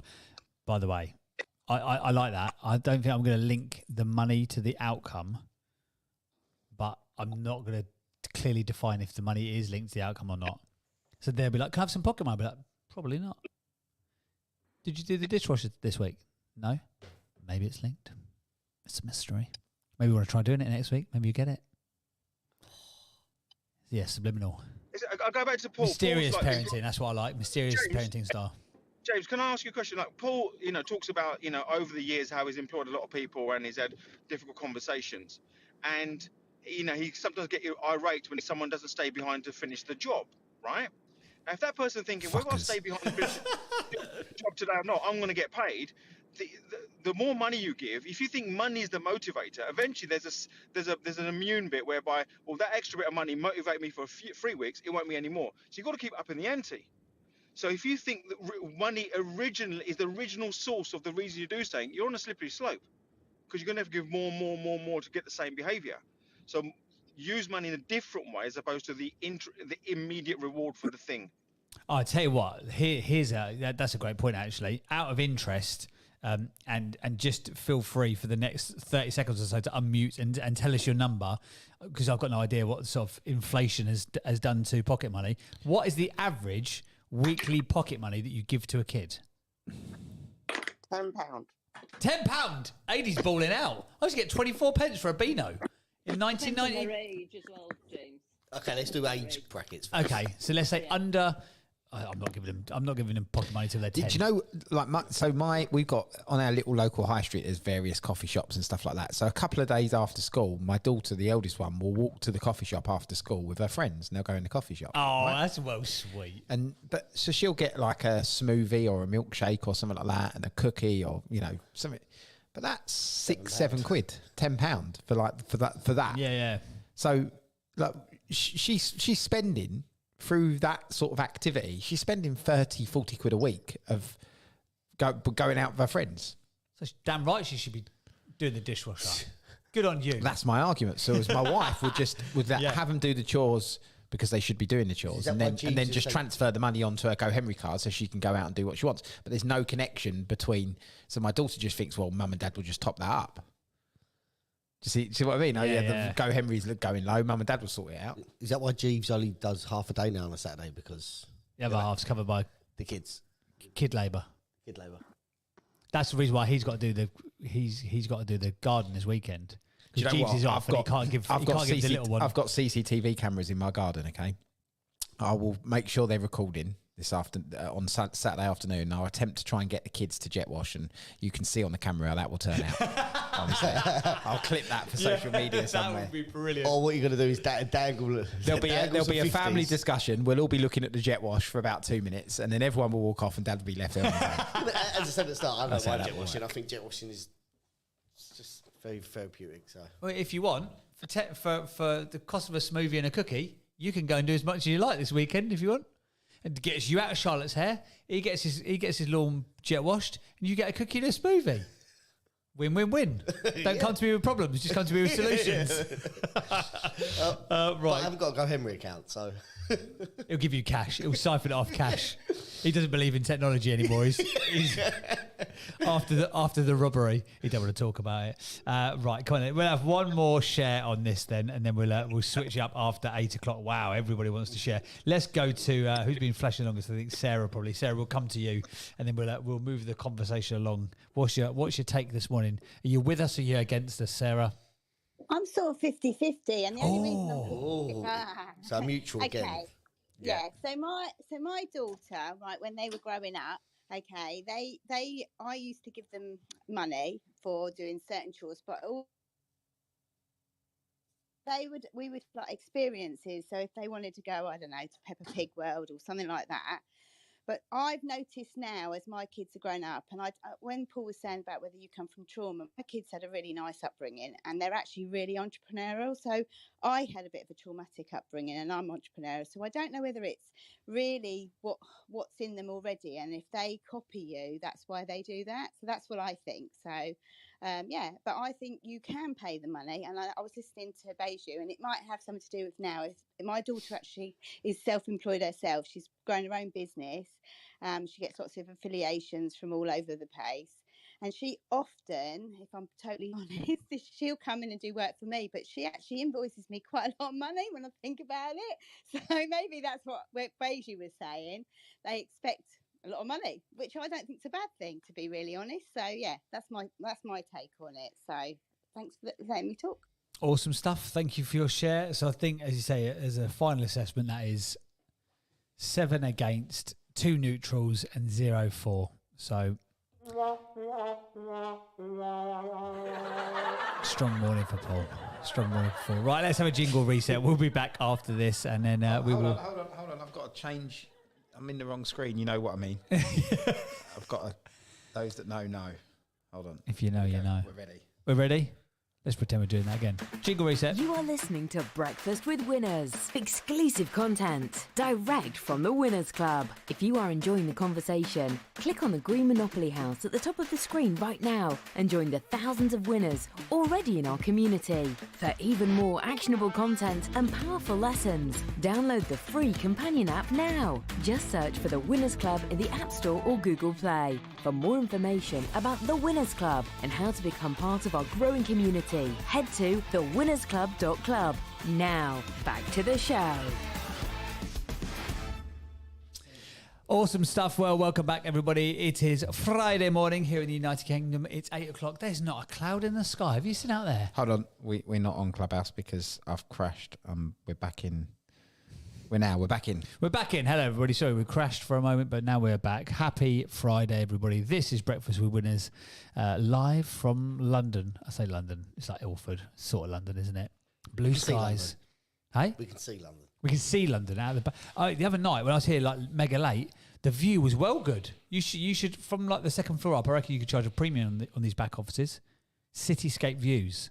If you're an estate agent, that's what they'd be classed as. That's why I'm moving us out of that office into the smaller one over there. Yeah. Where we get to so see someone else can take the view. Car park, them dodgy back gardens and that pigeon collection. Indian restaurants, kebabs.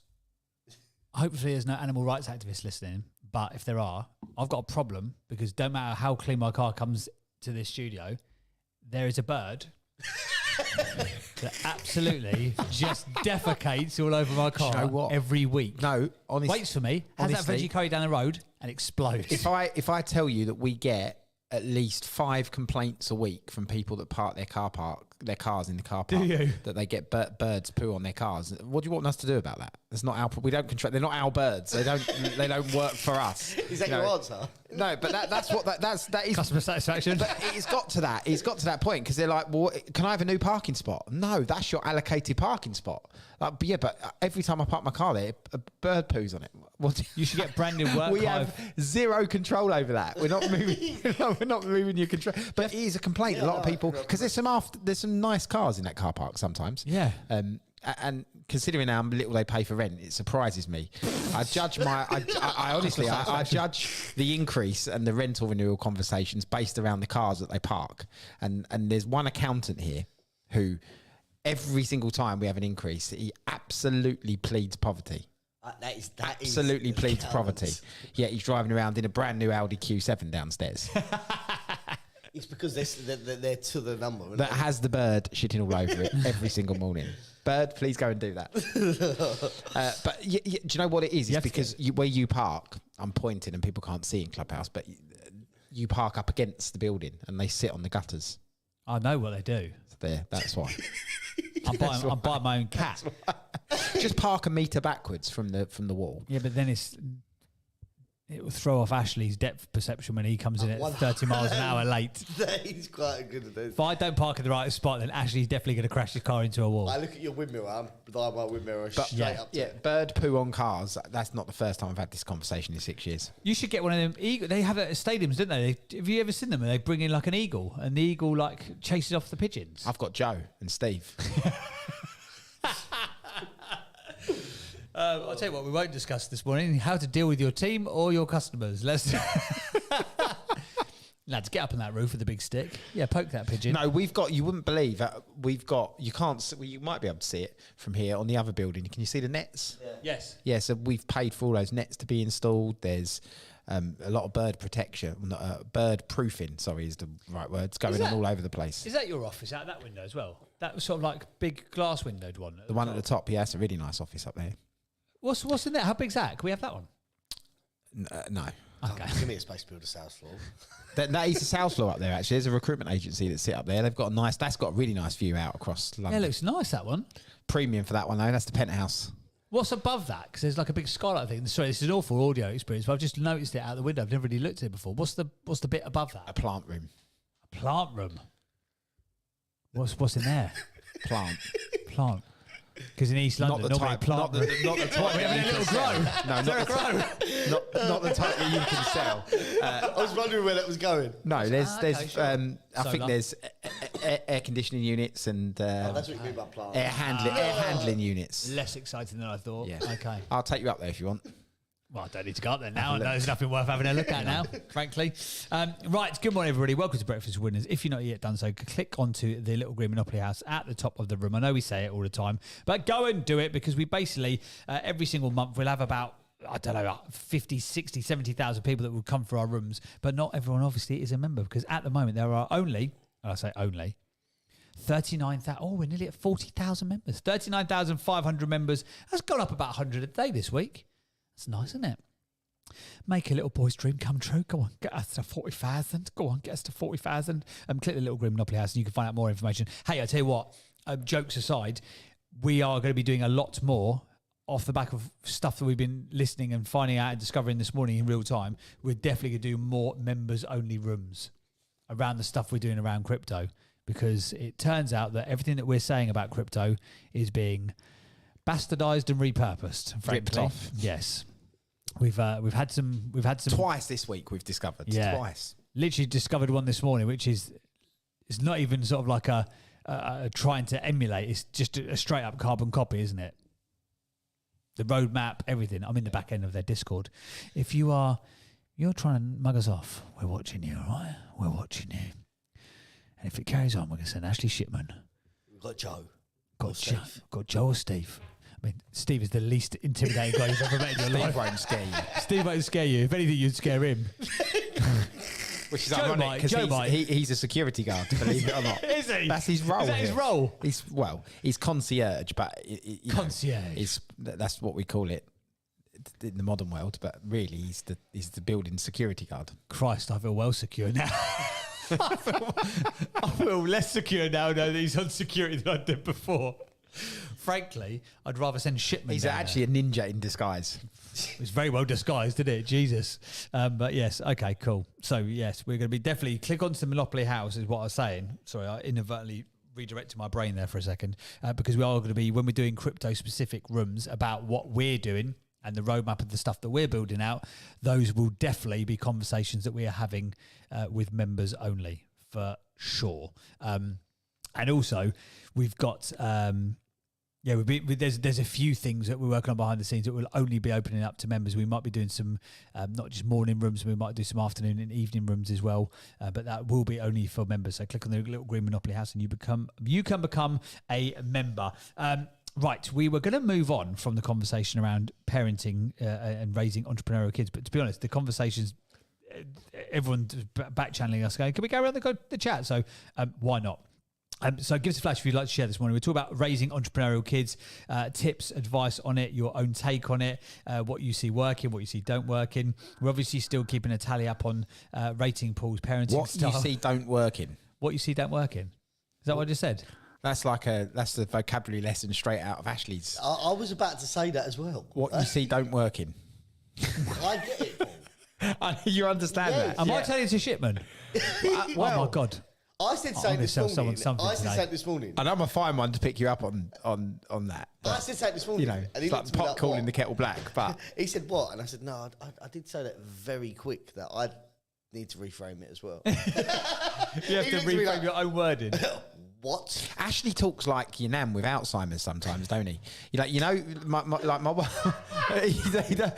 wife's nan has got Alzheimer's. Sorry if this is offending anybody, okay?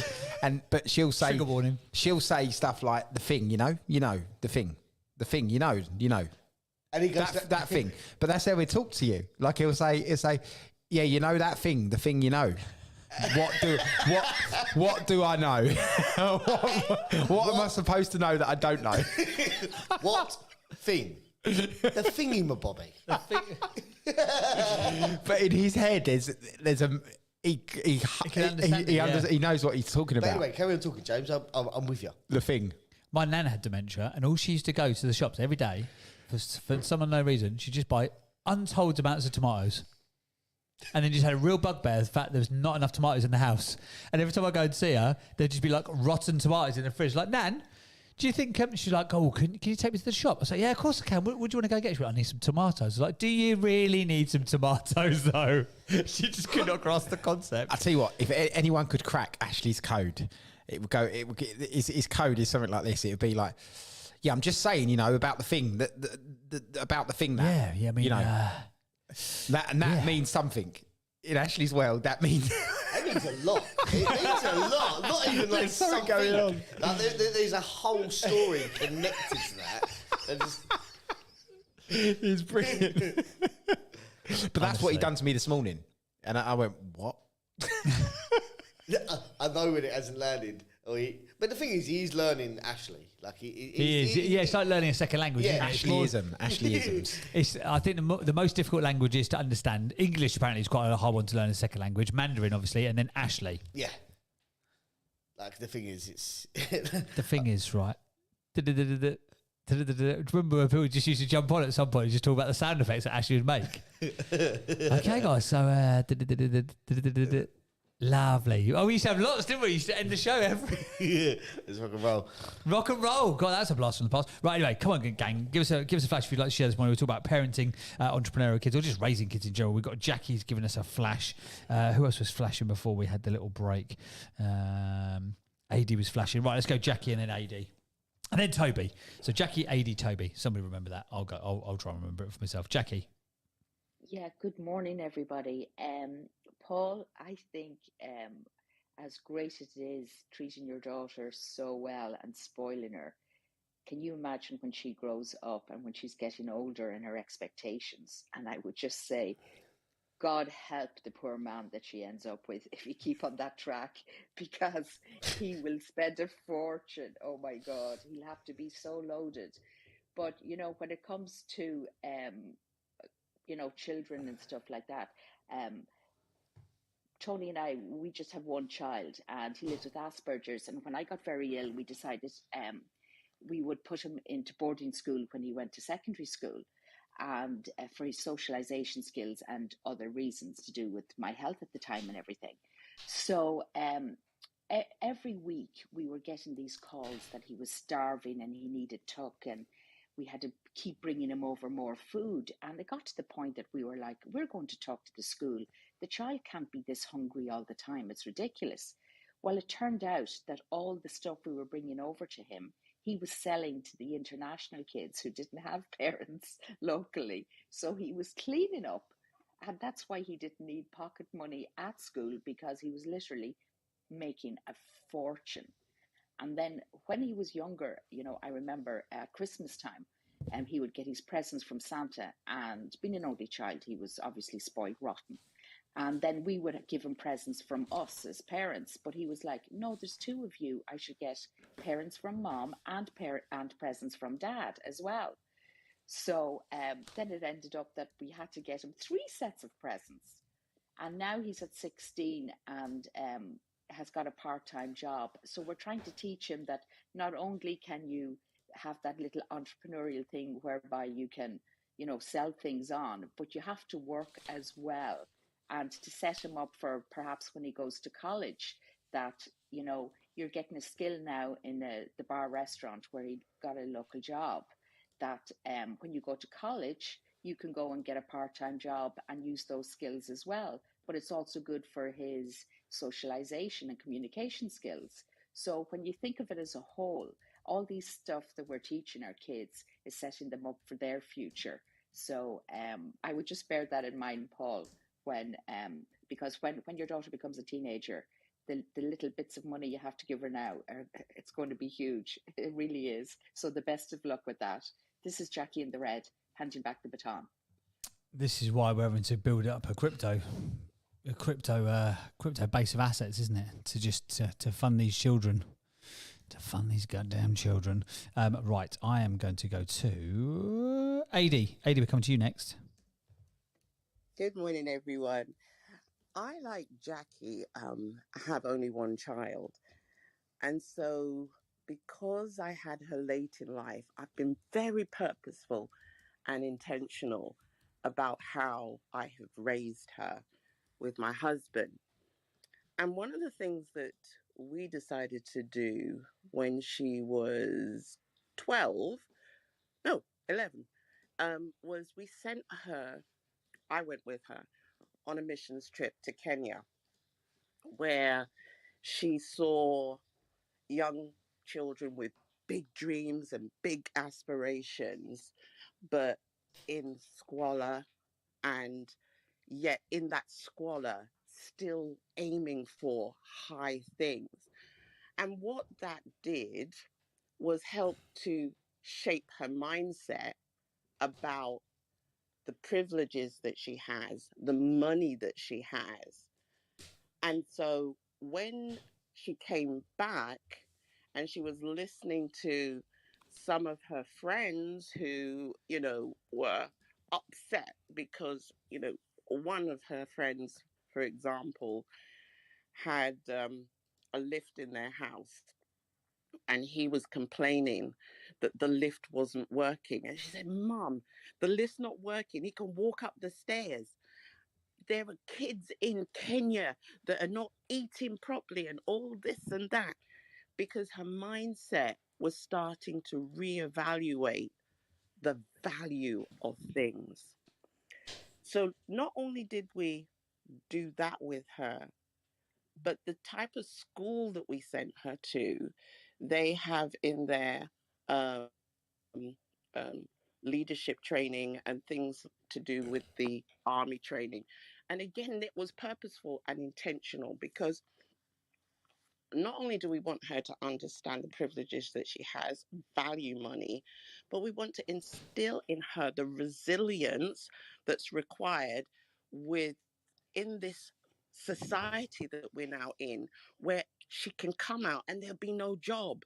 So how is she going to have the leadership, the ability to think out of the box, if we have not put her in an environment that helps her to think that way before she gets to that place?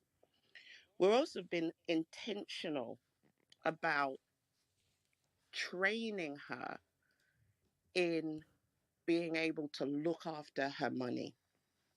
She has GoHenry, and yes, she gets rewards for things that we know are stretching her, because we know personality wise she needs incentives, and those incentives help her to drive her forward to be able to get that money. But then she's also learning to use other people's money to get to where she wants to go. And that's fine, providing it's with value, providing it is with an end result that is entrepreneurial or is going to be of value either to herself or for others. These are qualities and skills that we are training her in, and we will continue to train her in until she's able to stand on her own. That's my share, and I hope it's blessed somebody. Awesome stuff. Lovely. Thank you very much, AD. We will go next to Toby. We'll get so many people in the back channel who want to share, so we'll try and get through as many as we can. Toby, over to you, pal. Hey, James. Sounds like I'm the only one who's created two monsters who regularly turn around when I ask them to say things, and that is, we're not your slave. Yeah, I regularly get that. But what I have been able to do, my bank balance is zero because I do put everything I have into some sort of investment.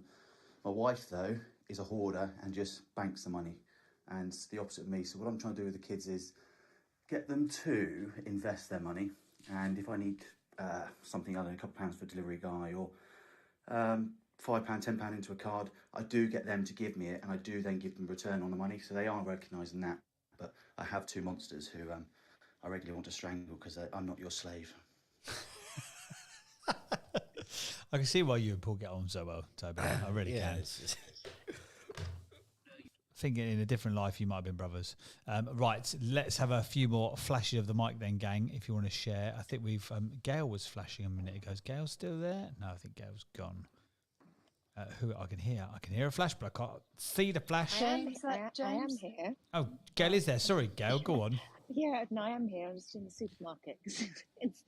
I've got up, been in the supermarket, all while flashing at the same time. Can you hear me now? We can hear you now. Yeah, lovely. Now we can't. Connected. Okay, I'll put my earpiece back now. We'll come back to you, Gail, shall we? Let's come back to you. Let's come back to you once you've done your shop. Have a good shop, and we'll see you on the other side. Don't forget to scan your club card to maximise your efficiency of your monies. That really annoys me because they've upped their prices, and then they tell you how much they've. So it's like genius what they've done. Though, isn't it? It is genius what they've done, but then they go, "You've saved £7 today," and I think, well, no, I wasn't actually going to be paying £2.50 for that thing that was originally £1 anyway. It really annoys me. Right, give us a flash, gang, if you'd like to share this morning, and we'll come back to Gail once she's finished the weekly shop. We're talking this morning about raising entrepreneurial kids. Speak now or forever hold your peace. Keep flashing because I can hear lots of flashes, but I can't see them. So let me just quickly scan through the screen. Sharon's flashing, Michelle's flashing. Let's go Sharon, then we'll go Michelle. Sharon, good morning. She's my favourite Instagram. Have you seen her Instagram? It's just bloody brilliant. It's so good. Oh. Go on, Sharon, over to you. I'll do something today just for you. James. Yeah. What do you want? Funny, educational? I like the posy ones where, you know, like you're doing Yeah. a pose and your client does a pose. I think they're very cool. Yeah, okay. I'll come up with the pose of the day today. Sharon, don't do it until after 6 o'clock because we've paid a considerable amount of money to try and educate him for the day with somebody who's attempting to try and mentor him. So please don't disturb him during the day. 7. It might ruin the algorithm, but no breaks allowed today. Then, No. boys. No breaks allowed. Or do one with Beiju. Yes. Or would that Okay. ruin it, well, James? We're going to Dubai on Tuesday. Oh, look at you two. We are, and so I have lots of content days planned. So I'm going to be doing lots of posing videos out there with the backdrop of Dubai, and I'm going to be getting Beiju to do a few poses for me. Here we go. Now it just got... So- Did anyone else just to hear it get sexy in here all of a sudden? Now Beiju's doing the posing. Here we go. Hashtag man crush. Maybe some couple poses. Oh, now we're talking. Nice back. Honestly though, every time I see like a nice backdrop or like a funny looking wall, I'm like, well, that would look good, wouldn't it? Sharon would like that as a backdrop. Yeah, exactly. You should take photos of them and tell me. There you go. Right. So talking about entrepreneurial kids. So I'm just going to stay quick on this one because I've got to go do the school run. But what I would say is, you know, I mean, there's so many different ways of doing things. I should definitely up my game in terms of getting my kids to do more, to be fair, because, you know, I am a lone parent and I do a bulk of it, but they do help out. You know, I do get them to do the dishwasher and stuff like that. And I have money that just goes into an account for them, but it's like a savings account. But my eldest son, Josh, who's 15, has just started to get an interest in crypto and things like that. And how I operate is from maybe a slightly different angle, in that I like to lead by example. So the children see me doing what I do. They see that I have a really strong work ethic. They see that, you know, I like to try and keep on top of the things in the house. Don't always manage it. But and particularly my eldest son, he's like I say, he's 15 now, and he's getting this awareness around him and around self-improvement, self-awareness. And I really focus with the kids more than anything on their mindset, on having really strong self-belief. And I'm always, I even, this is going to sound a bit cheesy to some people, but at one point I actually wrote on their mirrors in lipstick. I wrote in their mirrors, "I love you. I am proud of you." And to Grace, you are powerful, you are strong, and you are beautiful. Just as little reminders of who they are. And for me, it's about making sure, because when we have the right mindset, we are capable of doing anything. And I don't, personally, I allow my children to come to me. I don't push them in a certain direction that I believe they should go in, because I believe we're all different. Josh is talking about wanting to join the RAF, but then he's seeing how I'm starting to make little investments and do things with my money and stuff. And he's starting to show an interest, and he's like, oh, well, maybe I'll do the RAF, and then maybe I'll have my own business as well. So I think if you lead by example, your children are picking up more than you realize, and they start to develop their own work ethic. But it has to come from the right mindset, because if they don't have the right mindset, then it really doesn't matter. So for me, it's about empowering my children as much as possible, so that they are brought up with a really strong set of values, and which I believe, no matter what they do, will give them the foundation to be successful in life. Thank you. I love that. How did the 15-year-old react to his mum writing on his mirror that "I love you, you're strong and you're beautiful"? I imagine he loved that, especially if his pals came home and saw it. No, he got "I'm proud of you," and it stayed there. And I was, I used to kind of clean the mirror around it, and then eventually went, "Mum, is it all right if I wipe it off now?" So, but for me, it's like they probably didn't even notice it. And like I say, to some people it might be a bit cheesy, but to me, I just wanted them to be reminded that I'm proud of all that they're achieving, and I'm so proud of all of them. But Josh is turning into an amazing young man. He does his air cadets, and he's just this. He's taking a real interest in fitness now. So he's been going for the last few days. He's been going on 2-kilometer walks, and then he's interested in learning about nutrition and stuff. And I've not forced any of this on them. They're finding their own way, but by seeing the sorts of things that I'm doing, I think, and leading by that example, it then sort of filters down, I think. So yeah. Oh, I love that. And how do you so for example, in like again, because me and Ash, we're sort of like earlier in the journey than you are with sort of the parenting stuff. So for something like Josh, who's 15, when you see him get an interest or an inkling and an interest in something, that do you have to just let them go and do their own thing with it a little bit? Or if you think like with the fitness stuff, for example, like that's good, so do you jump on and try and encourage it? Or do you find if the more you try and push him, the more he'll rebel against it? Well, as an example, so he was, he's really motivated to do it right now. So I said to him, right, listen, if you want to do this, because he's shot up like a beanpole, but I think he's like starting to get a bit more self-aware. So he's like, maybe I want to bulk up a bit. So I've said to him, listen, I'm going to go to the gym tomorrow. Come to the gym with me and go and sit with one of the PTs, and they can give you some advice about what to do in this situation. So it's not coming from me, it's coming from like a mentor type figure, and getting them interested that way. And he's all about, I'm going to be 16 in October, can I join the gym and stuff? And I said, yeah, of course. So what I do is I gently encourage. I think any child, the minute they're pushed,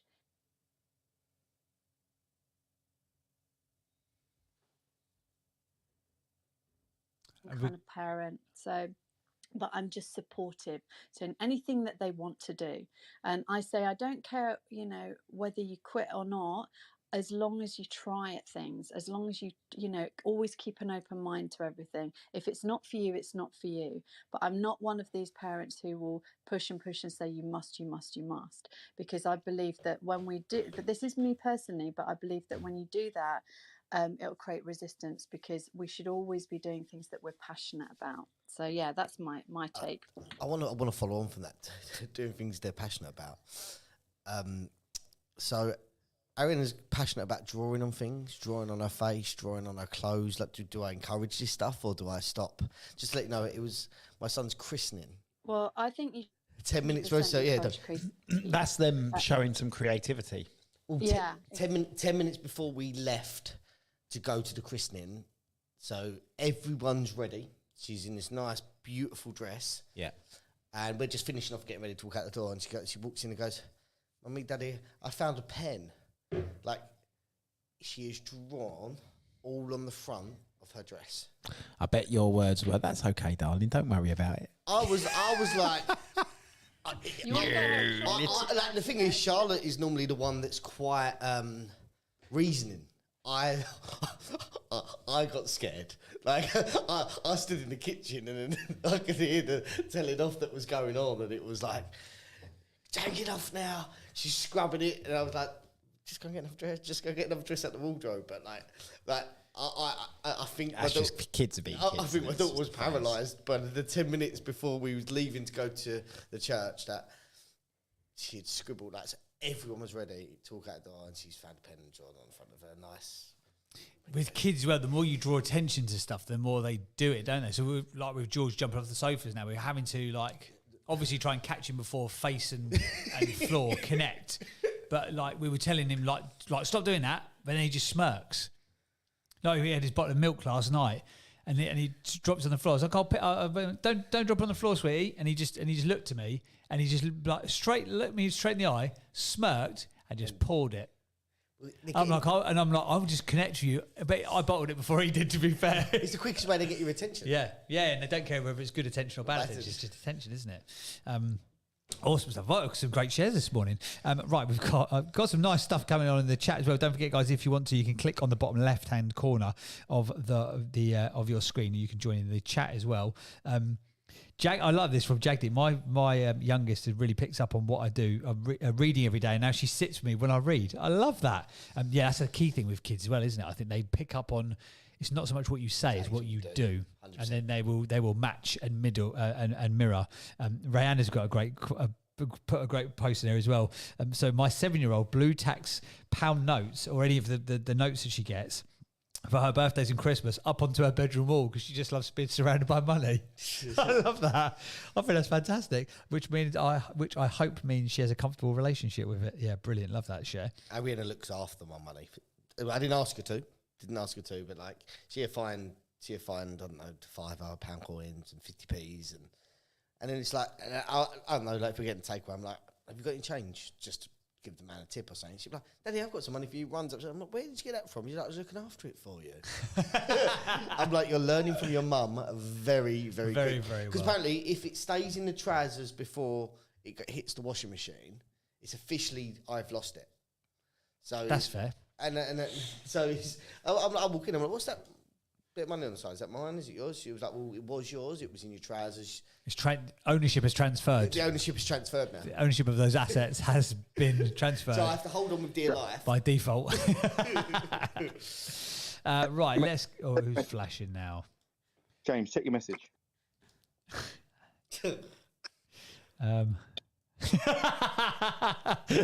You're very, very good. Let's see. Let's see if he turns up. Very good, Beiju. This is very much an in joke. I'll share it in the studio. I won't share it wider than that. He's in the audience. He's in the audience. Oh, is he? Okay, I'm gonna invite him up, and we'll see if we can get his take on it. Right, give us a flash of the mics if you'd like to share, gang. Gail, sorry, we're coming. Gail's back out. She's at the supermarket. Come on, Gail. What's your take on this morning's chat? Yeah, it's really interesting. It's really interesting hearing so many. Actually, the difference between lone parents and children that have their parents living together. I'm really interested the way the children are growing up. I mean, I left my daughter's father when she was 3 months, so I had to start working because giving the background of it because of the way she's growing up. Because the only element of control from him was money. So I've always worked. I've always worked anyway. And the way my daughter's 19 now, and I started really personal development when she was about 2 or 3, and then seriously about 5. And so I started teaching her the money mindset then, and doing the JARS system, which I know was spoken about earlier. And I did, so any money she got for Christmas and birthday, because I didn't give her pocket money, because I was, my sort of mindset is, how do I earn more as opposed to how do I cut back? And so any money she would have at Christmas, birthday, she had to put them into 3. One was her never ever spend, one was her gifts, and one was for herself, which she still does. And so at 19, her part-time work that she has while studying, a third of that always goes into her never ever spend. So she's continued that money mindset, but also because when she was very young and I was building up that extra to support her and then put her into private education and all of those things, she now has a bit of the, but is that going to be too expensive? And I thought, oh, flip, that has come out of my mouth. And so I'm always really careful of words anyway, but it's the things that we often say sometimes, and I know that we've spoken about that before in this room, your parents' language and that, but sometimes I think, oh, it's just a bit too expensive, darling. And so she has the money mindset of the growth mindset, but she is very cautious about it as well. And I watch these things to pick up on them, to be able to work through them. But then as Sharon was saying about learned behavior, because I was always working, and she'd be, bless her, she was in nursery from 3 months old. Because I was always working, she has an insane work ethic.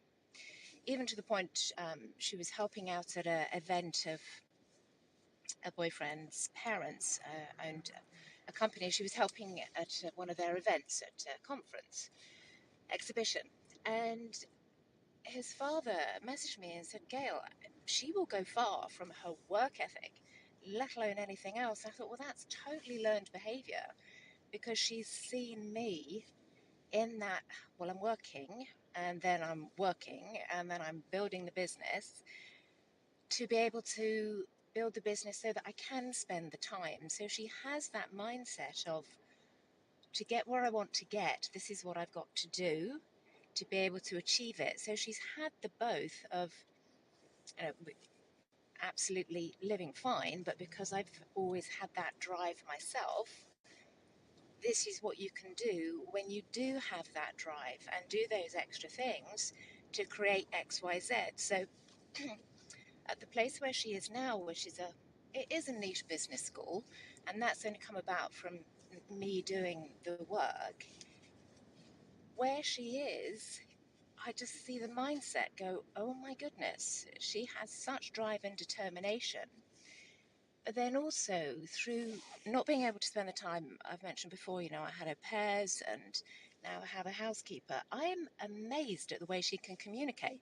She can ask people to do things way better than I can. So if something's not right, her communication with, so for me, the way I'm looking at it for her future is her communication when she employs people is much better than mine would be, because I don't employ no one. And I think, well, that's also a positive.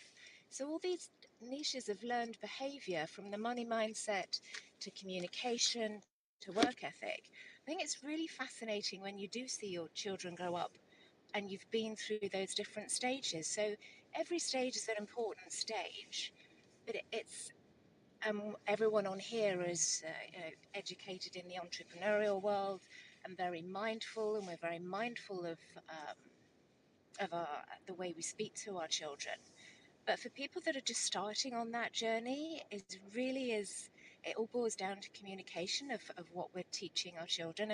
And as for the pocket money, I don't really remember pocket money. I think I maybe gave it to her for a little period of time, but not, and I think that was just for laying the table.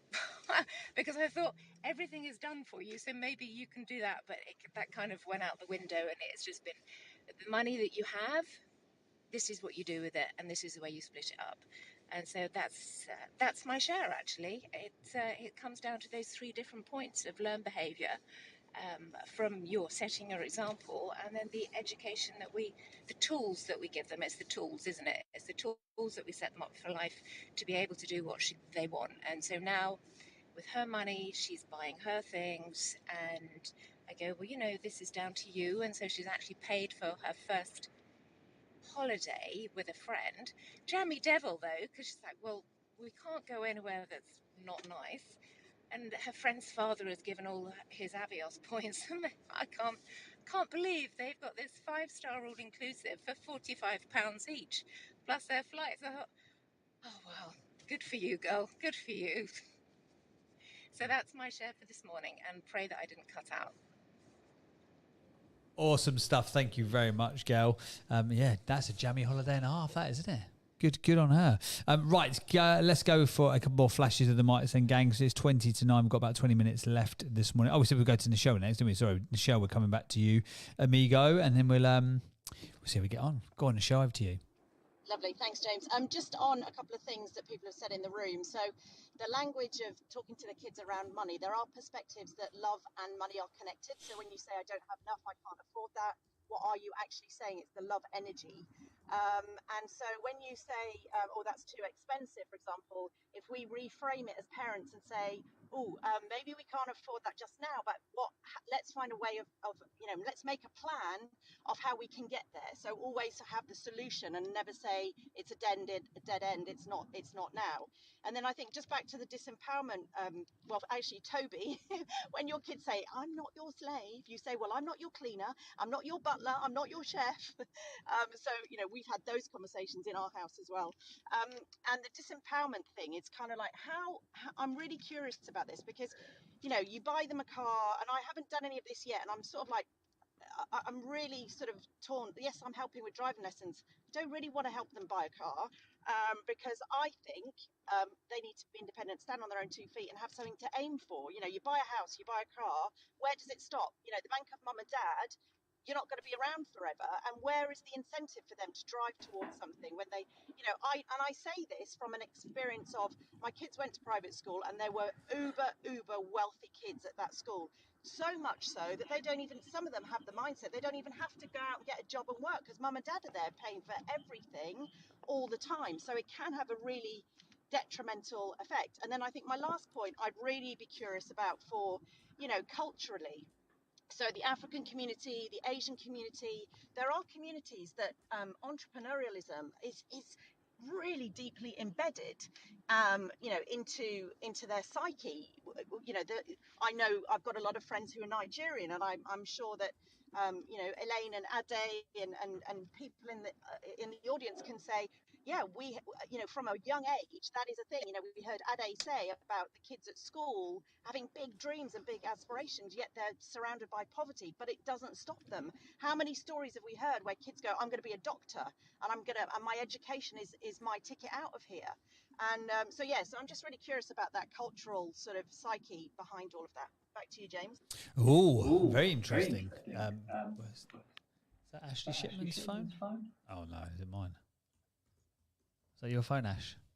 No. Is that still your phone, Ash? God damn, Ashley Shipman. Right, yeah, that's a really interesting point. Right, culturally, did you just attempted to say that something going on over here? What, on your side of the desk? Yeah. Is there an echo over here? Ash, you know better than that. You know better than that. You don't kick the puppy when it's been robbed twice. When it's robbed himself. Don't defend it. Just say sorry. I'm sorry. I've been a bit quiet the last 10 minutes. I'm chatting to a support agent at MetaMask who's been no help whatsoever. But yeah, we've got another issue, guys. We might have got to the bottom of a bigger scam. Paul might have scammed himself. I didn't want to admit that my mic was off, so I was trying to mute it, and I unmuted it, and then I thought I'd get away with it. But then Paul looked at the mixing desk. So I was like, "Is that something over there?" It was worth trying to deflect. It was a dangerous move. You got caught, and maybe you've learnt a lesson. All right, let's. Really interesting point that was brought up by Nichelle there. The cultural significance of sort of money and raising kids in a certain way. Is there, if you are from a Do you think that your culture has defined how you do parenting? Have you pushed with it or against it? Zahida's flashing. Let's get your take, Zahida. Hi, Michelle. Yeah, no, that's an interesting conversation, actually. I think it does actually kind of define them as your expectations. And like Michelle said, it is quite deeply ingrained. But I think that's through a want as well. Because obviously, my dad came over in the 60s and they had nothing. So they came with nothing. So obviously, they had a drive for their children to improve. So my dad he was just like worked in a textile factory in Yorkshire, but he wanted his children all to have an education because he personally thought an education was a way out. So he wanted his children to be professionals. But we have family who were more entrepreneurial. So it was interesting how you went down one route or another. But also, Michelle, it's really interesting how the generations are changing as well. Because although it was deeply ingrained in them and they've passed it on to us, and we are trying to pass that on to our children, but because our children are too comfortable, they are also getting to that point where they think, oh, well, I just live off mum and dad kind of thing. My son, my oldest, when he was 14, and I was asking him, asked him, what do you want to do? What are your plans for your future? Have you thought about it? And he turned around to me and said, I don't need to do anything. And I just looked at him and just said, I beg your pardon. He said, I don't need to do anything. I just live off you two. And I was like, oh, no. You definitely won't be living off us. I said, once you're 18, you're on your own, mate, And we've always had that ethos, like you said, Michelle, about, yeah, we could afford, we can buy them a car, but we refuse to. They have to buy their own. We've given them driving lessons. They've passed the test, but they have to purchase their own car. So we have got a little car that they can drive when they're at home, but they have to purchase their own, which my son has done because he had a little pot of money from some compensation when we went through the court case. So he had a little pot of money, so he used his own money to buy his own car. But I think you're right in saying that actually we do need to give them these little things to be, to give them a drive to go and want to go and purchase their own things. Otherwise, you just make it too easy. And I've seen lots of families who have got lots of money and just give their children everything, and they have no drive to do anything. They just think they can live off their parents basically and not do anything. But culturally, there is that ethos definitely about working hard and then getting what you want. So thank you very much for allowing me to share, James. Awesome stuff. Has anyone else got a share on this sort of the culture that you were brought up in? Is it something that sort of pushed you towards a parenting style or pushed you away from a parenting style? Beju? Yeah. Just following from Zahida. The other thing about this is our parents came here, as Zahida said, they took a massive risk, but they thought there's no way I want our children to rely on anybody, on any hardship. And they thought the route is education. If you get educated, that means you can get a good job, whether it's a professional job, and then you're safe. You can, get married, get a mortgage, and job done. The thing about, and as we know, a lot of Asians started business, but a lot of them started like the shop, the sort of sweet shop, and use it. And the reason they did that is because it's easy to do, to get like a unit, fill it up with confectionery, and then you're your own boss. You can do what you want. And they worked like 24/7, from 7 to 11, literally. And they didn't take holidays. They didn't do anything because their mindset was, I just don't want my children to suffer. But then the paradox is like this, as Zahida said. The children now, our children, were growing up in this society, which is very much, everything's given to you, and you've got all these benefits. So then all of a sudden there was a conflict, because our parents were brought up in a generation whereby, look, you have to work for everything, values, family values. But our children were brought up in a society that was slightly different, and there was like a conflict within the household and in society. And like we've all explained, we could have the same parenting style, but depending on the personality of the children and what they're exposed to, they will react differently. So it is very different. So when Michelle said, and within Asian cultures is very different. So Pakistanis and Bengalis and Hindus, in there's nuances, and I'm sure in the Afro-Caribbean community, Nigerians are slightly different to Guyans, are slightly different to West Indian people. So within that, there's nuances. You can't generalize right across in Indian cultures like X, because as Zahida will know, Pakistani families are slightly different to Bengali families, slightly different to Hindu families, etc., etc. So within that, they've got nuances as well, which reflect in choices. But now we're on even like my children, my eldest child understands the culture. My middle child and younger child don't even understand our language. They don't even understand when they're talking. But my eldest daughter child does, because she was brought up where my parents were around and they were speaking in a certain language, and that has an impact as well in that. But yeah, so this is probably a room in its own right. Yeah, 100%. I think it probably is. And yeah, going back to the sort of the cultural thing, I guess culture isn't just sort of where you're from. We've got a kind of, I guess it's a standard parenting rule, nanny's house, nanny's rules. So when Louis and George go around, they're like, I'm not doing biscuits at 10 o'clock in the morning. But if nanny does it, then that's fine. But that's kind of it. But her... the culture that she's been brought up in, you know, they were an East London family who didn't have money for treats. You know, they lived a very, very frugal lifestyle. Hayley's granddad was a milkman, and her nan, I think, was a seamstress. She did the first ever. She was the seamstress for who's the famous miniskirt lady, Mary Quant. Someone who's in the fashion world. Apparently she worked for Mary Quant. Apparently that's a big deal. I didn't know nothing about it. I was like, oh, right, interesting, great. But yeah, they didn't have lots of dough. So, you know, like food was a treat. You know, treats were a treat. Desserts were a treat. Ice creams and sweets and stuff were, you know, non-essential food items were very much a treat. And there's still Hayley's mum very much that, I guess that would be what you class as a love language, sort of food and caring for people. That's how she shows affection. So yeah, I guess that's sort of a bit of a cultural thing. You know, the culture of East London was that, you know, didn't have loads of dough. So when you can now, it's like, can I have a biscuit? Can I have that for my lunch? Can I? And then like Nanny's also got him a Rolo yogurt. I'm like, of course Nanny's got you a Rolo yogurt. It comes home absolutely like off his tits on sugar. I'm just like, been to Nanny's house again today, have we? But yeah, I guess Nanny's house, Nanny's rules. That will be the rule that we'll always adhere to. Elaine, coming to you next. Hi. Yeah, I wanted to say something regarding the giving extra food to show love. It's not. I don't think. Well, and I speak on behalf of Ghanaians. I don't speak on behalf of the whole continent of Africa. But whether you have money, you don't have money, it's just the hospitality in us that giving food is love. And I was speaking to somebody yesterday that one thing my mum always did was always have food in the house, so people would just drop by and eat. Whereas I'm very different. I'm like, yo, there's no food, there's KFC, Deliveroo, you can do what you want to do. But it is a case of that. And actually, what Beju said, you know, your parents came with nothing.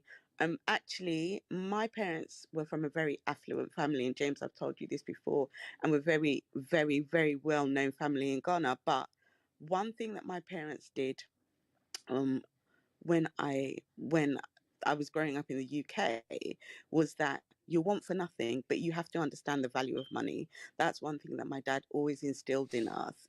And so even though they could give us everything, we still had to get a job, you know, when we were teenagers. And I remember doing my little Next retail job, and loads of my friends were like, what are you doing?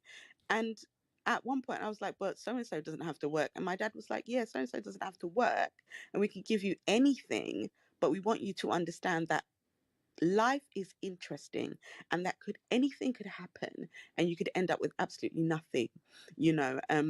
And with my own children, I've been very much, and something did happen in my life where I ended up with nothing and then had to build up with everything again. But with my own children, I was watching them the other day and I took them shopping. My children shop as if to say I'm the Bank of England. It's really bad. Like, they were picking up things and I'm like, there's a rack over there that says 70% off. What's wrong with the clothes on there? My brother was like, you have spoiled these children. I was like, I haven't spoiled them. But what I did was, when I went through my divorce, I wanted to make sure that they weren't the children in the school that, oh, they didn't have. I wanted to make sure that they always had. But now I'm like, no, guys, you guys need to go and work. you guys need to understand. So I did get them the Go Henry cards. Now they're on Monzo. I can't actually see their spending habits. But yeah, I just wanted to say that I think that regardless of whether your parents have got it or they haven't got it, I think what's important is making sure that your children understand the value of money, and that is different with every child. There's not one way to parent for the whole of your family. And I think somebody else said something about their child seeing them, and I always say that children do what we do, not as we say, and that is, they look at examples, and that's really important. So I just wanted to add that. I'm done speaking. Awesome stuff. Thank you very much, Elaine. Yeah, completely agree. I'll tell you what's really interesting, actually, as I think about it. Like, growing up, I had we were very like Middle England. We lived in a little village. My dad had an accountancy firm with 20 or 30 staff. We lived I could have had not anything that I wanted, because it wasn't like we lived in like a proper rich neighborhood, but we were like in the new estate bit, not in like the rich old house bit. But we were never going to go hungry, if that made sense. But my mum and dad were tight as, like, my dad could peel an orange in his pocket. He was that tight, honest to God. And it's really interesting, because he was always like, my mentality towards money was a little bit more laissez-faire, shall we say. And I would be like, Dad, I didn't call him Dad, I called him Mikey just because it annoyed him. I was like, Mikey, listen up, right? I could get hit by a bus tomorrow. He's like, yeah, but what if you don't? I was like, okay, yeah, fair point. But he saved up for his retire. He was just like, put money aside. And he never we didn't go without, but we didn't have lots, if that made sense. Like, we'd get like one present for your birthday and one present for Christmas. So we weren't spoiled kids, if that made sense, right? But he, in his mind, he was, I don't know what he was saving for, but unfortunately he never got to enjoy it. I remember he was saying he was going to go and go around Australia with my mum. He's like, when we retire, we're going to go around Australia. I don't know why a lot of parents decide they're going to do this. They have like their gap year in their 60s. We're going to go around Australia. We're going to get a little camper van. We're going to leave you kids. You can go off and do your own thing. We're going to get a camper van. And unfortunately, he never got to do that, because he got poorly and died before he actually got to sort of enjoy any of his money. And my mum, the relationship that she had with money, because again, she didn't come from it. She wielded it like a weapon. And she would, even to the point where I've told the story a few times when I was making lots and lots of money in a previous coaching business. And I would specifically choose to, if I go to visit her, I'd take her to the most expensive like restaurant or the most expensive cafe, and I'd specifically order the most expensive thing just to see if she'd ever, and I used to take her in my fancy car and all the rest of it. I was like, I wonder if she'll ever change her opinion on this. And she, every time you'd go out for dinner, I was like, oh, you can't afford to go there. Or you can't afford that. I was like, you've got no idea what I can and can't afford. Like, just enjoy your lunch and shut up. But she had, but then Hayley's parents didn't have nearly as much sort of disposable income, my wife's parents, but they are so generous with it that they probably overly give, if that makes sense. There's definitely no right or wrong with any of this stuff, is there? No right or wrong with it at all. Right, we'll get one more share, and then we are going to have to wrap up the room, amigos. So give us a flash if you would like to share. This morning, we're talking about Lisa was asking some great questions in the back channel. Lisa, we'll come to you. Lisa is not there. Lisa, we will not come to you.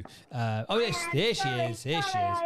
I couldn't get me off mute, sorry. Do you know what? It's so interesting. We're listening to what everybody's saying. So I have 3 kids. So 2 of them are twins. So I have a boy and a girl twins of 18, and I have an oldest son who's 33. And it's really interesting that the twins are poles apart with how they look at money. And I was just listening to what you were saying, about your parents. So my dad, again, really similar situation. My dad was an engineer, had 3 businesses. And I used to say to him, Dad, just spend this money. No, I might need it. And I used to say to him, Dad, you are going to be the richest coffin in the graveyard. Seriously, just spend this money and enjoy it. And, he didn't. He was the same situation as you. He passed away really suddenly. And he'd always kind of taught my mum, he kept her a bit like on a shoestring. And literally when he died, she went nuts. She actually spent faster, I think, than a hurricane could actually spend. But she enjoyed it. But you know what? She spent it on other people. She spent it in enjoying. But it's really interesting because the mindset that I have from a money point of view is linked very much to my dad of, you know what, I might need it. And then I look at my kids and I've got, you know, the 33-year-old is a professional golfer, didn't go to university, but very sport orientated. So I parent, I was listening to some of what the other people were saying, I parent very similar to Sharon, but I have to say I'm probably the really bad parent of actually buying the car for both my kids, both my twins.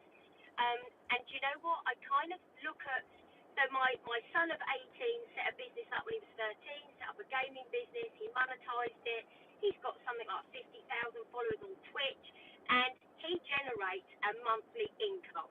My daughter, and he's very money orientated, but I don't think he'll go to a university because I don't think that's what he wants to do, and to be honest, I don't really care, as long as he is happy, because in all of this, guys, we all keep talking about children. We keep talking about children and kids. That's what, you know, when they're younger, that's what they still need to be. They need to be able to enjoy the life, you know, make muddy patches, go running in the streets, all that type of thing. They still need to be kids before they have to kind of settle down and take responsibility. You know, then if I look at my daughter, who, again, she's a sportswoman, so she's a show jumper.